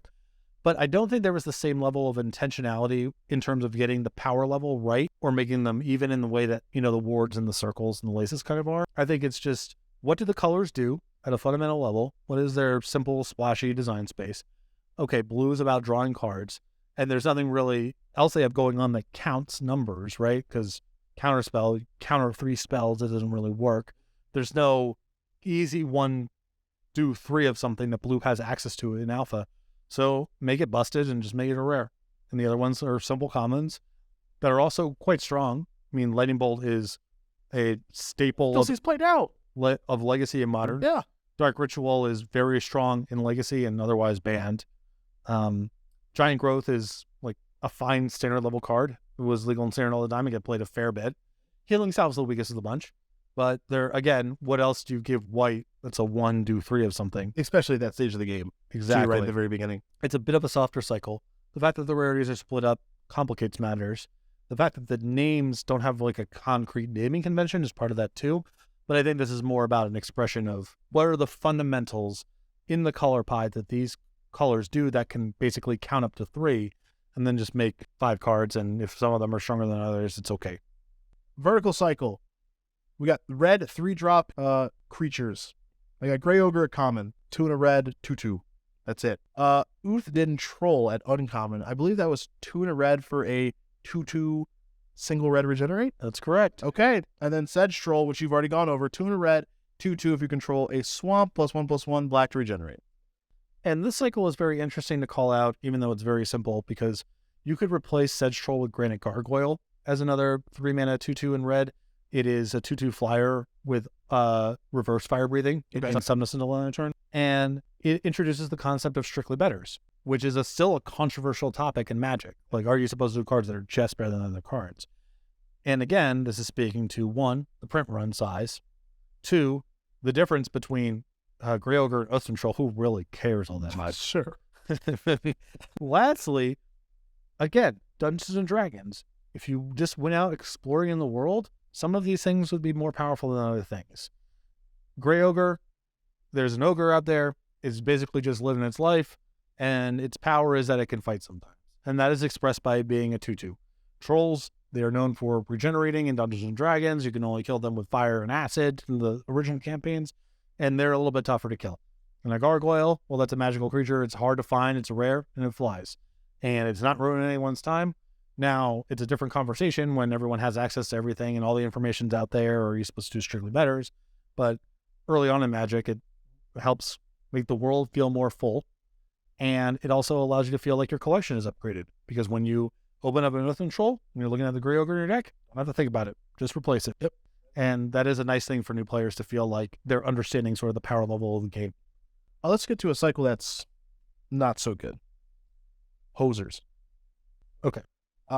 These are cards that negatively affect one specific color or basic land type. Boy, howdy do they. Yeah, they sure do. So when you see a hoser in 2023, I can't think of one off the top of my head, but something that has protection from a color or anything like that, and it's difficult for a color to beat. It's like, okay, this is annoying. Let's even just say Deathmark. Okay. Really efficient above rate. It's very targeted of what it does. Yeah. If you're playing against a green-white deck and you have Deathmark, your win rate goes up, most likely. Yep. And that's an example of sort of a modern level hoser. The hosers in Alpha, Beta, and Unlimited. Karma. You're dead. Blue Elemental Blast. Closer to Deathmark. That's a Deathmark level design. It's much stronger than that, but it's the right way. Death Grip. You can't cast spells for the rest of the game. Flash Fires. Can't cast spells for the rest of the game. Tsunami. Can't cast spells for the rest of the game. Conversion. Can't cast spells for the rest of the game. Life Tap. Can't cast spells for the rest of the game. Gloom. Can't. I mean, you can. Can't cast spells for the rest of the game, and also a Dark Ritual. This is out on turn 1. Okay, sure. So no spells for the game starting on turn 0. Red Elemental Blast. Blue Elemental Blast, that's sort of the right way. Life Force. Can't cast spells for the rest of the game. Volcanic Eruption. This one is a can cast spells for the rest of the game, but it's so much more modest in power level than a lot of these other versions that I kind of give it a pass. Okay. You have to really mean it to blow out someone with that card. And our good friend, a member of Blue Lives Matter, Northern Paladin. This is license and registration. Yep. Okay, so we'll talk about the right and the wrong way to do this sort of stuff. The Okay. red elemental blast, blue elemental blast stuff. Again, it's too strong, it's a little too flexible, but that's the right way. It's an efficient one for one. Life goes on. You're playing a blue deck, I red blast you. That's probably good for me, but it's not like we don't want to play anymore. Most of these cards are just, you literally cannot play the game anymore. Yep. Northern Paladin, one, there's at least a 1-turn window to respond before the thing happens. The rest of these are just like, this is just how we're playing the game going forward. And 2, with Royal Assassin in the set, you can respond to a Northern Paladin by Royal Assassinating it, yeah. and now we sort of move on with life. So there's a way, to say nothing of, Pestilence and Terror and all the other ways to answer it. So Northern Paladin is not great, but it's closer to the right way. The blasts are great. The rest of these are just so horrible. Of these, I think Conversion's my favorite one. Conversion's so great. It rules. Well, what I love about Conversion is also the upkeep cost of 2 mana, because it's just like your opponent can't play any spells for the rest of the game. They're locked out. The downside is you have to pay 2 mana. It's like, well, I already had 4 to cast the thing. Like, what does that even matter at all? Yeah, sorry. That's the deal. Yeah, that's the deal. And also keep in mind, we're talking about a time where there's only basics and duels. So when you read Flash Fires and Tsunami, that's all of it. There's nothing left. It's not like you get to keep your Temple of Mystery. Sure, whatever. Yeah. It's all the They're lands gone. are gone. Yeah, Everything's they're gone. Yeah. All right. To close it up, our cycles, we got pairs. It's game time. So Alpha has 24 pairs. And I'm going to name one aspect of the pair, and we're going to see if Patrick can name the other aspect of the pair. So we did one of these before we started recording to kind of get this established. Ankh of Mishra. Take a sec. There you go. Here we go. 23 to go. You ready? All right. Air Elemental. There's 4 elementals. What do you mean? Uncommon elemental creatures that have a mana cost of 3xx and a power of 4. That's what I got in my notes here. I guess Earth elemental? That's correct. All right. Hey, okay. That's what I got. Banalish Hero. Timberwolves. Correct. Castle. Back up. I got a story about Timberwolves. Let's go. It was one of the first cards that I got rares. I got 4 copies of. It's green 1/1 first strike. Banding. Because I was like, well, Banalist Hero is a common. Timberwolves is rare. It's got to be some reason that banding is just busted in green. Okay. So I'm just going to get 4 Timberwolves. They were not good. Continue. Castle. Castle? It's pair. Uncommon enchantment that conditionally affects its owner's creature's power or toughness. So it would be something. Orcish Oriflame? That is correct. Okay. Crusade. Bad Moon. That is correct. White Knight. Black Knight. That is correct. Blue Elemental Blast. Red Elemental Blast. That is correct. Brain Geyser. Mind Twist. That is correct. Death Grip. Life Force. That is correct. Earthquake. Hurricane. That is correct. Feedback. Okay. Feedback is... I know what feedback is. I'm trying to think of the other side of that. Is it Mana Barbs? Incorrect. Wanderlust. Oh, yeah. Uncommon aura that deals 1 damage to the controller of the enchanted permanent during each of their upkeeps. That's pretty. You're on a good side. You're doing well. You're doing well. That's one wrong. Water elemental. I mean, I guess Fire Elemental. That is correct. Holy Strength. Unholy Strength. That is correct. Living Lands. I can give you the note if you need it. Yeah, please do. Rare cards that turned lands of a particular type into 1/1 creatures. Cormispell. That is correct. What does Cormispell do? Turns swamps into 1/1 as an artifact. Lord of Atlantis. Goblin King. That is correct. Mana Barbs. I can give you. Please the do. note. Rare red enchantments that deal damage to a player based on the number of lands they do or don't tap. Power Surge. That is correct. Mons Goblin Raiders. Merfolk of the Pearl Trident. That is correct. Phantom Monster. Rock of Care Ridges. That is correct. Sarah Angel. Senger Vampire. That is correct. Smoke. Give me the clue. Both allow players to only untap one of a type of permanent each turn. Winter Orb. That is correct. Time Twister. Wheel of Fortune. That is correct. Tsunami. Flatfires. That is correct. Wall of Bone. Wall of Brambles. That is correct. Last one. Wall of Water. Wall of Ice. Oh God, Wall of Fire. All Wall right. of Fire. All right. I'm going to give it to you. No, I'm not taking it. I'm going to give it to you. I thought it was an 07. I forgot it was the one that could pump for mana. Correct. So if I count the last one, you got 23 out of 24. I wish I had done better, but I gotta take the speed round for what it is. Well done. Those are the cycles of Alpha, Beta, and Unlimited. When we come back, we're going to dabble into some misprints and a little bit of trivia, and then we're on to an award show. See you in a bit. It is now time for the misprints and other weird oddities that we're going to find in sets. Now, I will say this is a new feature, but also we're not going to find this in a ton of new sets, right? This is going to happen more so in the old ones. Oh yeah, a lot in Alpha, Beta, Unlimited, obviously, because I have the list in front of me. But I feel like new sets over the past 5, 6, 10 years, they don't have a lot of mistakes in them, whereas they were learning what they were doing. Yeah, there's even templating mistakes that were continued for a long time and then eventually cleaned up and revised. I don't even know if they make your cut of what would qualify as an error or misprint. Okay. But say Disenchant, for example, just the wrong template for years. Sure. So get into some of that stuff. I've got a fun list here. We're going to play You Guess some of these. Okay. Because I know that you already nailed the Birds of Paradise one when we went over it. So you've got an idea of what's going on here. Now, first and foremost, there are numerous errors on Alpha cards, okay, including the accidental omission of Circle Protection Black and Volcanic Isle, which we've already talked about. They made their way into Beta and Unlimited. Okay, great. Douglas Schuler, SHULER. Mm-hmm. Every instance of Doug's name is misspelled on the cards that he drew. It's actually misspelled as SCHULER. Mm-hmm. So there are a couple of cards. Animate Artifact, Banalish Hero, your favorite. Circle Protection White, Contract from Below. That's a really good card. It's really strong. Yeah. Demonic Tutor, Drain Life, Drain Power, Dwarven Warriors, Force of Nature, Frozen Shade, Glasses of Urza, Hypnotic Spectre, Ice Manipulator, 3 mountains.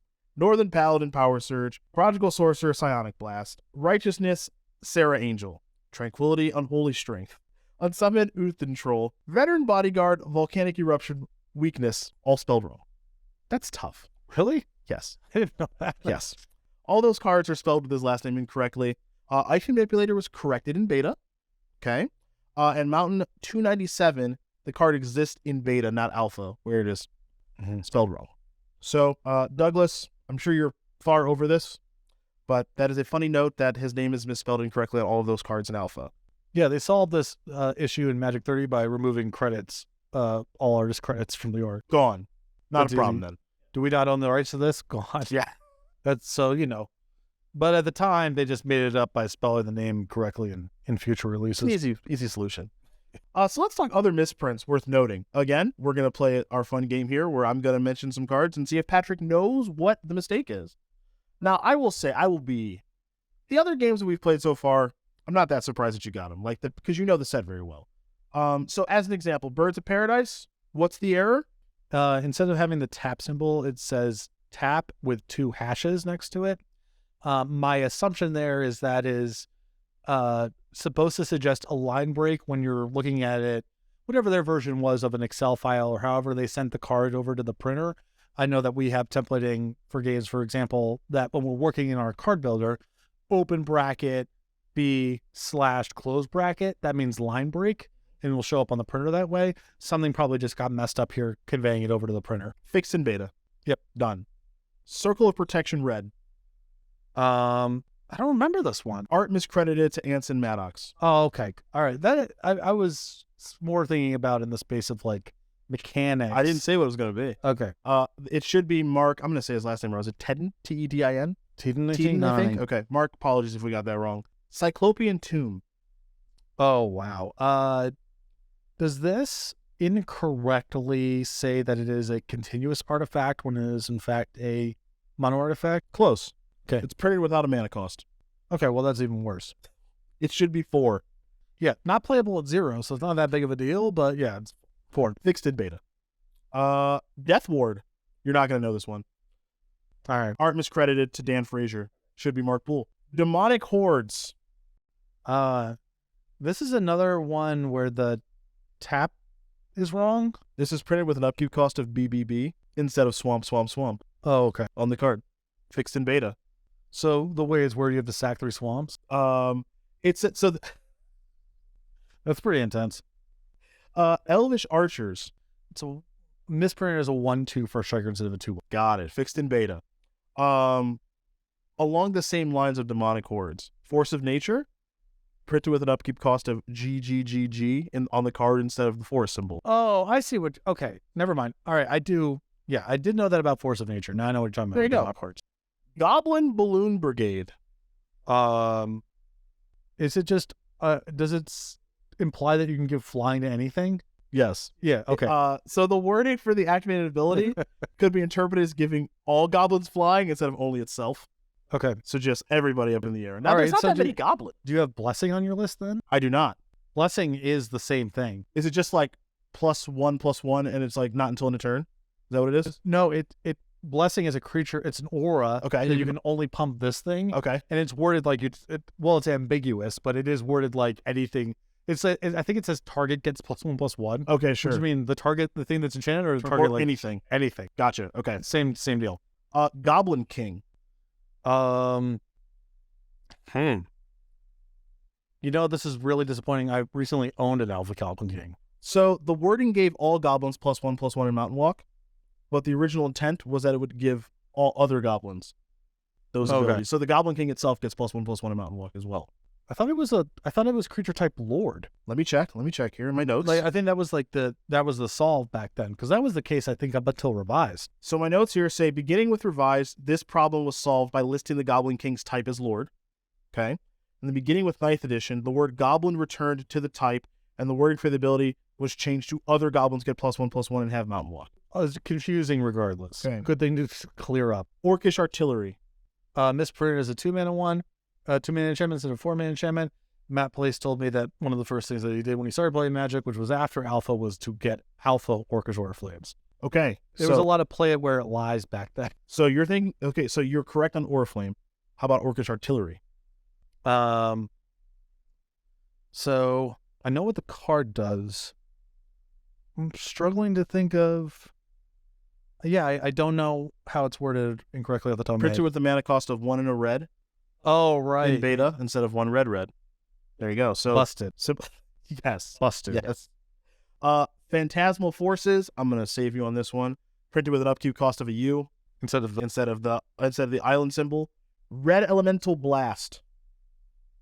does the template say must be discarded? Was printed as an instant instead of an interrupt Oh, yeah. If that don't work. in alpha. Yep. Rock Hydra, upkeep cost of RRR. And in parentheses, heads. Yeah. Yes. Instead of the red In mana case you symbol. didn't get the joke, it means heads. They tell you the joke in the parentheses in the card. It's not the most artful thing, but it is awesome. Central was miscredited to Jeff Mingus. It should be Dan Frazier. Tropical Island, art miscredited to Mark Poole. It should be Jesper Meerforce. I hope I'm saying that correctly, Jesper. And then on Summon, the clause reading enchantments on card are card ED. Another Card ed? It's another instance, I think, like Birds of Paradise, if something got lost in translation from the file to the printers. Yeah. It should read enchantments on creature are discarded. And also Douglas Schuler's name was also misspelled on this one. So a double whammy there. Yeah. So Alpha, not the cleanest off the jump. A couple of mistakes. Douglas Schuler's misspelling of his name probably the most egregious. But I don't know. For the first go, probably working with like not many people. Not really that bad. I worked on, not Magic, but I worked on games that were way worse than this. Sure. That's really Yeah. not that bad, I think. Right? A couple of miscasting costs, okay, sure. But beyond that, that could have been way worse. Some really like basic words misspelled, pretty much absent from that. Yeah. Games I worked on, a lot of words misspelled. Sure. A lot of misspellings. So those are your misprints from Alpha, as we mentioned, from Alpha. Yeah, from Alpha, not so much Beta and Unlimited, as mistakes got corrected pretty quickly that were made. As we go through more sets and we make our climb all the way to wherever Magic will be present when we get there 7 or 8 years from now, there will be less misprints to talk about. So with that, it is time for everyone's favorite part of the show, the award show. Who's winning best card? How are we grading this set? And so much more. We're going to do it just a bit. All right. It's time. No more cycles, no more mechanics. It's everyone's favorite part of the show, which we get tweeted at about a lot, or at least we did. You know, we had our Ari Laxes of the world telling us that we were wrong about our awards. Well, Ari, you're wrong. We're right.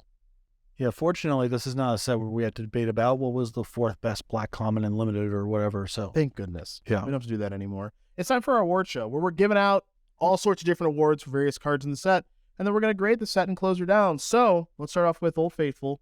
Oko Thief of Crowns Award for the best card in Alpha Beta Unlimited. You may begin. So I am trying to answer my questions through the lens of what was true at the time. Okay. Not necessarily what's the best card now or the best role player now, but at the time, in the moment, and kind of through early Magic, what was the strongest card in the set. Okay. My vote is for Ancestral Recall. Okay. If you go back in time in 1993, your Black Lotus powered out a War Mammoth. You were lucky. Just wasn't really that good. Okay. Ancestral Recall was super powerful no matter what else was in your deck. My answer is also Ancestral Recall. The reason my answer is similar to yours, but also they knew. There's a reason it's a rare, and the rest of that cycle are commons. They knew. Yeah, of course, it's busted. They knew it was the best one. Okay. It's off by 4 mana. Yeah. It's like, that's just not close. That's a 1 mana card. It's off by 4 mana. Carnival of Souls Award for the worst card in Alpha, Beta, and Unlimited. So I'm excluding White Ward, even though it doesn't work. And that's fine. I'm giving my vote instead to Farmstead. All right, why does Farmstead win? Did you read it? No. It's transparently not playable. What does the card do? White, Triple white. enchant land. Okay. During your upkeep, you can pay white to gain 1. Okay, that's not a very good card. So it's not really good. That's not Also very keep good. in mind that the best commons and uncommons are all Stone Rains. You suit up your land. It's like that one's just put that right in the graveyard. Okay. And it's in it's weaker than Ivory Cup probably. Sure. And that can't be Stone Rain. Yeah, and that card's not very good. Okay. I have the Conservator. Okay. Just doesn't do a great job of preventing damage. It's extremely expensive. Not hard to blow up. I think Conservator might be a strictly better farmstead as an artifact, but it's a fine choice. That card's also quite weak. Okay. We're going to go to the Doomblade Award. Now, previously, this was for like the best role player. It was a little bit ambiguous. I think we're going to change this up to like best non-rare in the set. You want to do that? Sure. Okay. So best non-rare in the set is the new Doomblade Award underneath the new version of the Resleevables. My answer is Counterspell. Counterspell is a great answer. Clean, easy, effective, still good today. Yeah, I think there's a reasonable argument for Control Magic for much the same reason. Okay. My answer is slightly different, and in this sort of thing, I try to bias towards the artifacts, cards that anyone can play. I'm going to give the award to Icy Manipulator. Okay. At the time, it was one of the more powerful sort of just generic answer cards that you could have. It's extremely good against big creatures that suck, which is just all that Alpha is. It's really good in conjunction with Stone Rain, which is all that Alpha is. Yep. And I remember, because I started playing Revised did not have Icy Manipulator. There were some cards that were added from Unlimited and some cards that were taken out. Icy was one of the cards that was taken out. And when that card got reprinted in Ice Age, it was a huge deal because Icy was very expensive because it was only an Unlimited back. And Icy Manipulator was perceived to be powerful enough and flexible enough that when it was finally reprinted, it was a big deal. So I'm going to give it to Icy. We're moving on to the Aboro Palace in the Clouds Award for Fun of One of in the set. For those of you unfamiliar, Aboro Palace in the Clouds, legendary blue land. You can pay it. It taps for blue. You can pay a colors to pick it up. Most blue decks just kind of play one because they can. So my Fun of One of in the set. And it's also this award is for a card that decks only play one of. And we're excluding restricted cards for the purposes of this too. Correct. So most sets, in most modern sets nowadays, you're going to find some cards that you're just going to play one copy of. Again, Commander players can only play one copy of each card, so it's not true for them so much. But my fun of being maybe not the most appropriate thing, it's Sol Ring. That's my fun of one of. It is a fun of. And it generally just should be a one of. Give it a Sol Ring too. It's a great fun of one of. Yeah? Yeah. Okay. Now, initially you had False Orders. Yeah. But no longer fun of one of? Well, that's more of a personal one for me. Okay. Fine, we'll change it to False Orders. Okay. Because again, we got to go back in time. I started at Revised. Revised has some of the ABU cards, not others. Okay. And there was this perception because a lot of the cards that did made the cut, Power 9, a lot of the strongest cards from Alpha, it's like, oh, anything that was back in Unlimited had to be cracked because they didn't want us to get it on the cheap here. So somehow I got my hands on a False Orders. I don't even know because it was hard to get Unlimited cards at the time. Okay. And it is fun. Okay. I only owned one. Perfect. And it was, even at the time, bad enough that had I had a second one, I would not have played it. Okay. So, yeah, I'll change my answer to False Orders. So that's fine. We're going to go to the Mystic Confluence Award for the best vintage cube card in the set. Your answer. Black Lotus. We differ. Okay. Ancestral Recall. Fine answer. If I were to open a pack with both cards, I would select Ancestral Recall. I think that's reasonable. Okay. I would probably take Black Lotus, but I don't. Ancestral is a fine answer, too. Okay. The Smothering Tide Award for best commander card in the set. Guess Sol Ring. That's the only answer. That's the only answer. Now, this is an easy award to grant, but now we're gonna have to have a conversation. Okay. So, the commander ban list is pretty lengthy. Sol Ring's not on it. Some people believe that Sol Ring should be on it. Some people don't. It's a little controversial. Heads up, I don't play commander at all. You? I sort of follow it sort of passively, but I'm not an active player. All right. So I believe you, I don't want to say this for you. So you state your case for Sol Ring. Okay. And this is not to say I strongly believe that Sol Ring should be legal. I'm just walking through what I see as the benefit. All right, let's do it. One is a card that's extremely strong, probably the strongest card in the format, that's relatively inexpensive. It is not a great experience to start playing something like Commander. There's this huge ecosystem, all these cards, and it's like, oh yeah, all the best cards are $500. It's not good. Okay. Nice to have the strongest card out there be relatively accessible, I think. Second, value over replacement. If you think that Sol Ring is too good and you want to ban it, what do you think about Mana Crypt, Mana Vault, Grim Monolith? Sure. Like, how many cards are 75% as good as Sol Ring and pretty much the same thing, and you would also want to ban in this world? Okay. Or it's incoherent that Sol Ring is banned and these cards are allowed to pass, especially because Mana Vault and Mana Crypt and Grim Monolith are quite expensive. Like, that seems like net downside to me. Third, the nature of Commander. Someone goes turn 1 Sol Ring, that is really strong, can be really strong some amount of the time, but the 3 players at the table have some agency to manage that advantage, either by blowing it up or just doing other stuff to keep them off balance. So if you're going to have a card that's that big of an outlier, it's really nice for it to be, here it is on turn 1. It's obvious I'm now really far ahead. Now the rest of the table can kind of hone in on it, on me or this card, to try to manage it, as opposed to something really expensive that just ends the game on the spot when it gets played, which is a lot of what the Commander ban list is made up of. All right, you know what? This is my first time ever doing this. Let us know in the comments what you think about that. I don't know if I agree with you, but I don't have a strong pushback either. I'm not saying that I have a strong opinion about its legality. I'm trying to just lay out when I see the benefits of it being legal. If you say it's too strong, it's too repetitive, auto includes on Commander, kind of suck, I'm sympathetic to all those arguments. I'm not in a position to really speak to the power level of the thing, just that I think having something that's cheap, transparent, cheap both in terms of mana and cheap in terms of cost, be the strongest card in Commander is not a bad thing. Pack Rat Award for best limited card in the set. So I'm guessing here. Turns out I haven't played this set in limited at all. How's Force Field sound? Force Field's really good. Okay.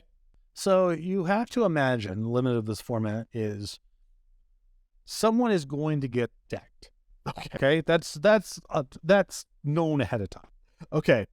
What are the cards that are good in that kind of game insofar as they guarantee that your opponent gets decked? Force Field is a great example. Okay. There's what are cards that could potentially end the game by themselves such that you don't get decked? My answer is Fireball. Okay. Fireball is super busted in a game where, like, Grey Ogre is the best creature you get your hands on. Sure. Your game goes on for 1,000,000 turns. Okay. You kill someone in one shot with a Fireball. And it's a common. I think Force Field is a great answer. It doesn't stop you from getting decked, but it pretty much makes sure that they get decked if they don't deck you. Okay, yep. And it's not easy to remove. It's not like there's a lot of commons and uncommons floating around that deal with artifacts. So I think Force Field is a really good answer. The overrated type of answer is like Time Walk. Yeah, no, that's not it. It's like worse than Explore. So like, attack with what? Do what with my extra turn? Black Lotus, like, probably not playable. What do you do with a Black Lotus? It's like ramp out a War Mammoth. Yeah, best is like turn 2 Air Elemental. It's like that's you're doing it. That's the nuts. That is the nuts. Yep.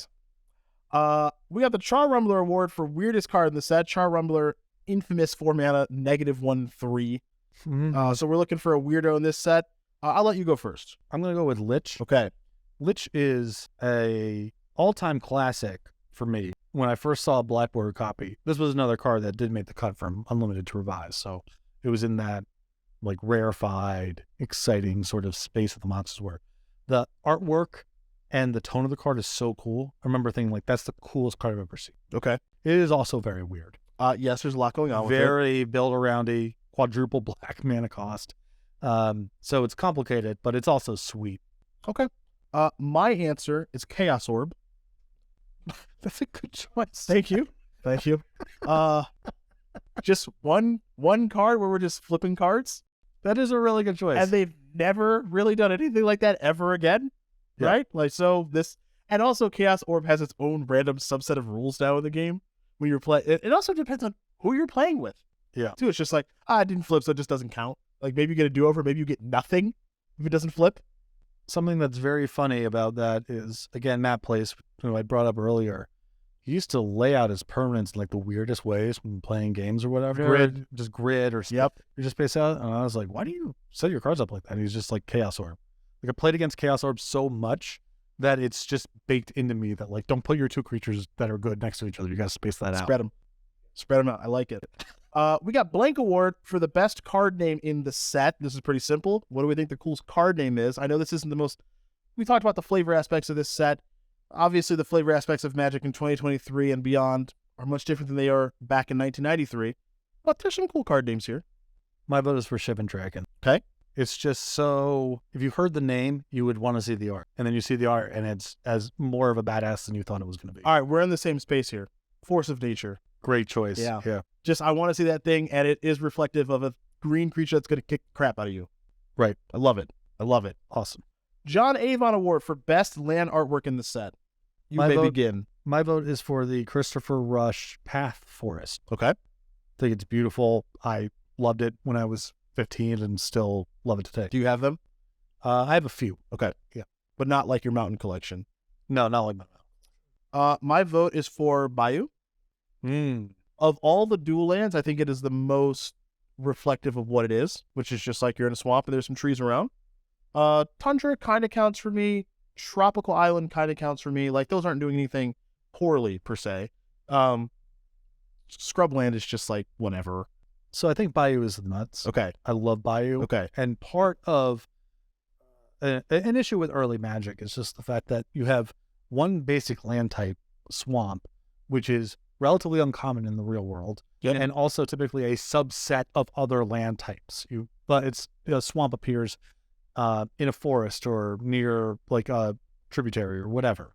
So you kind of have to hack it a little bit, and you see that in Scrubland, Underground Sea, and Badlands of like really swamps. Yeah, you kind of are, but you're taking some liberties. Bayou is like that's a swamp. Perfect. That's a swamp, right on the nose. Yeah. And there's some sort of early creative issues you can see with swamps and Magic and trying to how do you blend these organically into the other land types in these kind of cycles. But Bayou is just a 10 out of 10. They crushed it. Yeah, they crushed it. And awards that we are unable to do for this episode, but we're going to do in the episodes when we can do them, when it makes sense. We're going to stick with them. The Aurelius Fury Award for most overhyped card during preview season. Aurelius Fury was noticeably overhyped to a degree I don't think we've ever seen before for a card that did effectively nothing for its entire time in constructed. And then there is but of course, there was no preview season, so we can't do that here.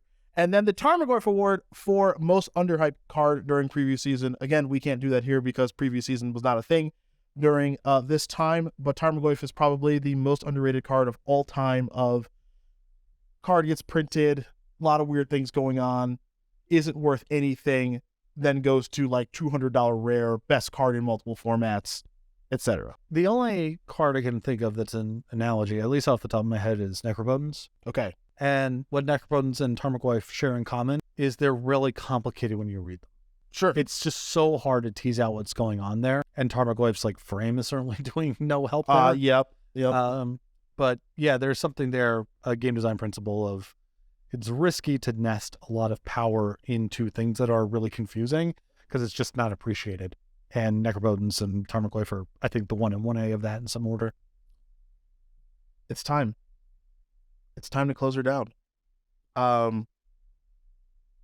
What card won the set for you?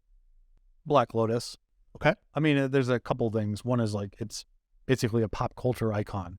It is famous enough that it exists outside of Magic as a pop culture icon and is just sort of a gaming thing. The art is super recognizable. It's really powerful and desirable, but more than anything else, it's not prescriptive. That is what I think the brilliance of it is. It's not telling you to play Magic a particular way. It's just do whatever you want with this mana. Go find other cards, find things that are fun to do. And there was something that is true in 1993, and it's true in 2023, that when your opponent plays a Black Lotus, there's an anticipation of what is about to happen. And that is never going away.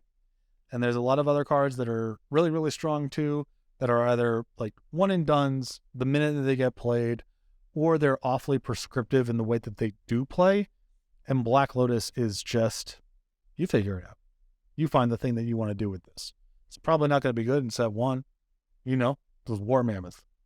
Dark comes out. Don't hate. Dark comes out. Ball evening. Just do that on turn 1. Whatever. There's a long history of it. And it is not an accident, in my opinion, or not coincidence, that it is such an iconic card and game piece and piece of art that its reach goes beyond people who play Magic and into pop culture and gaming more generally. I like your answer. My answer is, I would argue, very different. The card that won the set for me, and a card we have not discussed in this entire video, is Wrath of God. Iconic artwork.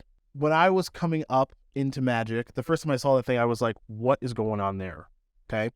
Obviously a little bit controversial given the time of 1993, and like, there's some satanic aspects to this game, and then there's wrath, there's God killing, all these things, so all that stuff, right?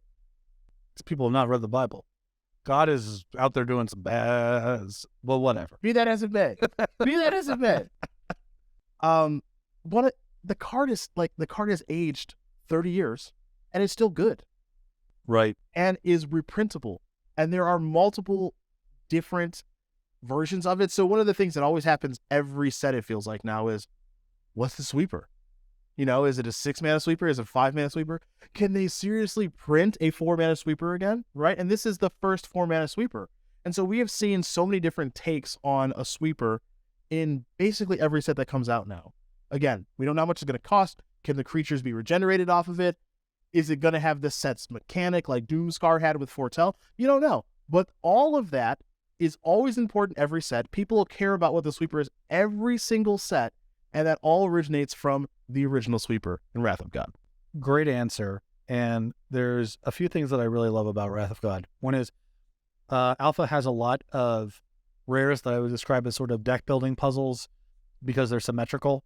There's Anka Mishra, Dingus Egg, Armageddon, Wrath of God, Mana Flare. Like, what do you do with this thing? And Wrath of God is very interesting because a lot of these are very proactive. Play Mana Flare, then you play with Fireball. You play with Anka Mishra, then you start blowing up lands. Whatever the thing is. Wrath of God is symmetrical, but it's defensive. And when you're a novice player, winning the game without creatures in your deck doesn't really make much sense. So it's an interesting puzzle of how do I optimize for this symmetrical but defensive card in a way that a lot of the symmetrical and proactive cards are pretty straightforward. So it's cool in that respect. Also, what I love about it, the thing that you touched on, the cards in Alpha, the rares in particular, that are basically like, this was good in 1993, and every time they put it in Standard, it's good, and it's not problematically good. Those are really special designs. Alpha doesn't have a whole lot of them. Wrath of God is one. I would say Birds of Paradise is another one. Yep. But the list is pretty short. Most of the rares in Alpha are either unplayable by modern standards or not things you're supposed to do. And the ones that play well and hold up power level wise, that they're good in Standard without being ruinous, those are really special. It's like kind of incredible to think about getting them that right. And Wrath of God is on that short list along with Birds of Paradise for me. Yeah, like you said, they're those cards that you can play 30 years later, and like they're not unfair. They're like pretty balanced, right? And there's just a million different takes on Wrath of God now. I think it's actually like pretty special and iconic. It's, you don't know you're going to get it right then, but they did. And it's also it's interesting because it's not that different from other white rares that are way worse designs. So you have Armageddon. That's the mirror, right? Yeah, never coming back. All right, that one's not good because never coming back. That one is not good because you just you get ahead and then you get in and your opponent just sits there. Yep. Right? It's not great. Whereas Wrath of God, it's implicit that you play it and then we keep playing from that spot. It's not just determined from that moment. You also have balance. Balance is really problematic. One, because it's just kind of way too strong and intense for that amount of mana, but also at that time was very pay to winny, more than probably any other card in my opinion. Oh, I didn't know that. It's so powerful with moxes. That's the trick. You play a bunch of artifact mana and then you balance. You have all your mana and your opponent who's just playing with their basics does not have any mana. So Wrath of God actually hits the nail on the head in a way that several other ostensibly similar designs, I think, failed the test. All right, final question. Give the set a grade on, slight change. We're no longer A to F. We're 1 to 10, 1 being the worst, 10 being, oh my goodness. What do we grade it? 10. There you go. I mean, so you can talk about, maybe you're not supposed to do anti, maybe banding is not the thing you're supposed to do. First of all, I would say that Magic is so successful that the burden of proof to change anything in the set is awfully high because this was step one towards a 30-year game. Yeah, that's going to just keep on going and going. But I think that the execution of rarity is way ahead of its time, better than sets that came after it. Where the power level is nested, I think is largely ahead of its time, better than sets that came after it. And the cards, you still look at them and they're just cool. And there is something to be said, I think, about how sort of complicated Magic design is now and how every card has to be about something, fulfilling a role in either limited or constructed. But I remember having so much fun playing with these cards, not because I had a particular plan in mind or that I was trying to build this like linear deck, but just that the game pieces were fun and evocative, and I was playing with random ones and my opponents were playing with random ones, and it was fun. And that experience has never gone away. I mean, that's what Draft and Sealed is, actually. And that's really, really fun. And Alpha's able to capture that experience really, really well, and then be around for 30 years and inspire a million other games. And this video series, like all of it, it's like starts here. It's an easy 10. I think it's an easy 10. For all the reasons that you mentioned, but most notably, one of the reasons you mentioned is that it inspired and has inspired a million other games, and none of them are as good as this one. As many games have tried, and as we've seen, as many games have failed, some still exist, whatever, but of the games that we see, people, the games that we have seen over, the 30-year history of Magic, they try to mimic the mana engine. They try to remove the mana engine. The mana engine is the best part of Magic, in my opinion. And, they feel as though they have to have limited format and a constructed format and all these things. Try as hard as you may, you're never going to be able to replicate or make a better card game than this, because for whatever reason, this engine for a card game is basically perfect. And once you have it, I don't really think there's a way to improve upon it. People have spent a lot of time trying to solve problems that aren't problems. Yep. And, Magic makes little nods here and there. I would say that the evolution of the mulligan rule is an effort to allow people to have more agency in decision-making. The issue with the mana system isn't necessarily like it itself, but some percentage of the game you don't really make a meaningful choice, and they've made efforts mechanically and with the mulligan rule to sort of address that. But at a fundamental level, no, the mana system is brilliant. I think if I had a critique of it, it would just be that it's a little daunting for new players to figure out how many lands are they supposed to be playing. Your early games are just a lot of land and color screw because you just don't understand how much mana you need to be playing. That part is not great, but that's a very small critique in the scheme of things. It is brilliant. Been around for 30 years. Going to keep going, and going to be around for another 30. It starts here from there's no predecessor. No. There's no thing to copy to do this. The fact that this just sprang from nowhere, inspired by Dungeons and Dragons sort of as a series of creative tropes but not as a game engine. I kind of can't believe it. I still go back. Obviously, I studied the set pretty exhaustively. I still can't believe how good it was for the time. It doesn't make any sense for it to just wash onto the ocean like this. If they didn't crush it then, we wouldn't be here now. Number 1 in the books. Alpha Beta Unlimited, the OG for the first episode of the Resleevables. Love it. When we come back, it is set number 2, which, if memory serves, is Arabian Nights. Oh, yeah. One you know quite about. I'm also very passionate about. Beautiful. I cannot wait to cover that set. Maybe you can bust out the old mountains for us? Oh, I got a drop of honey. Okay. I got a place at a City of Barresses. Got multiple Library of Alexandrias for some reason. I got an island of Walk not that long ago. I'll tell you one thing, another, backing up just a little bit. I remember one day, I was tooling around on my computer a little bit. This was many years ago. Having a few drinks, staying up late. Woke up the next day, just falling asleep on the couch. 4 days later, got an envelope from Star City Games. Was like, I don't know, whatever, open this up, and it's just all of their old Band of the Seas. Just whatever they had, I just took. So all this is to say, I love the early sets. They're not always excellent in terms of modern design sensibilities. They have some big mistakes, but to come from no understanding to making this stuff is really incredible and fun. That's episode 1. Arabian Nights will be episode number 2. Thanks for watching. Glad to be back.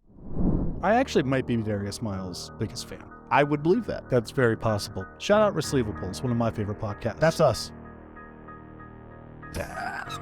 God damn it. Restart. Restart. There it is. Okay. There it is.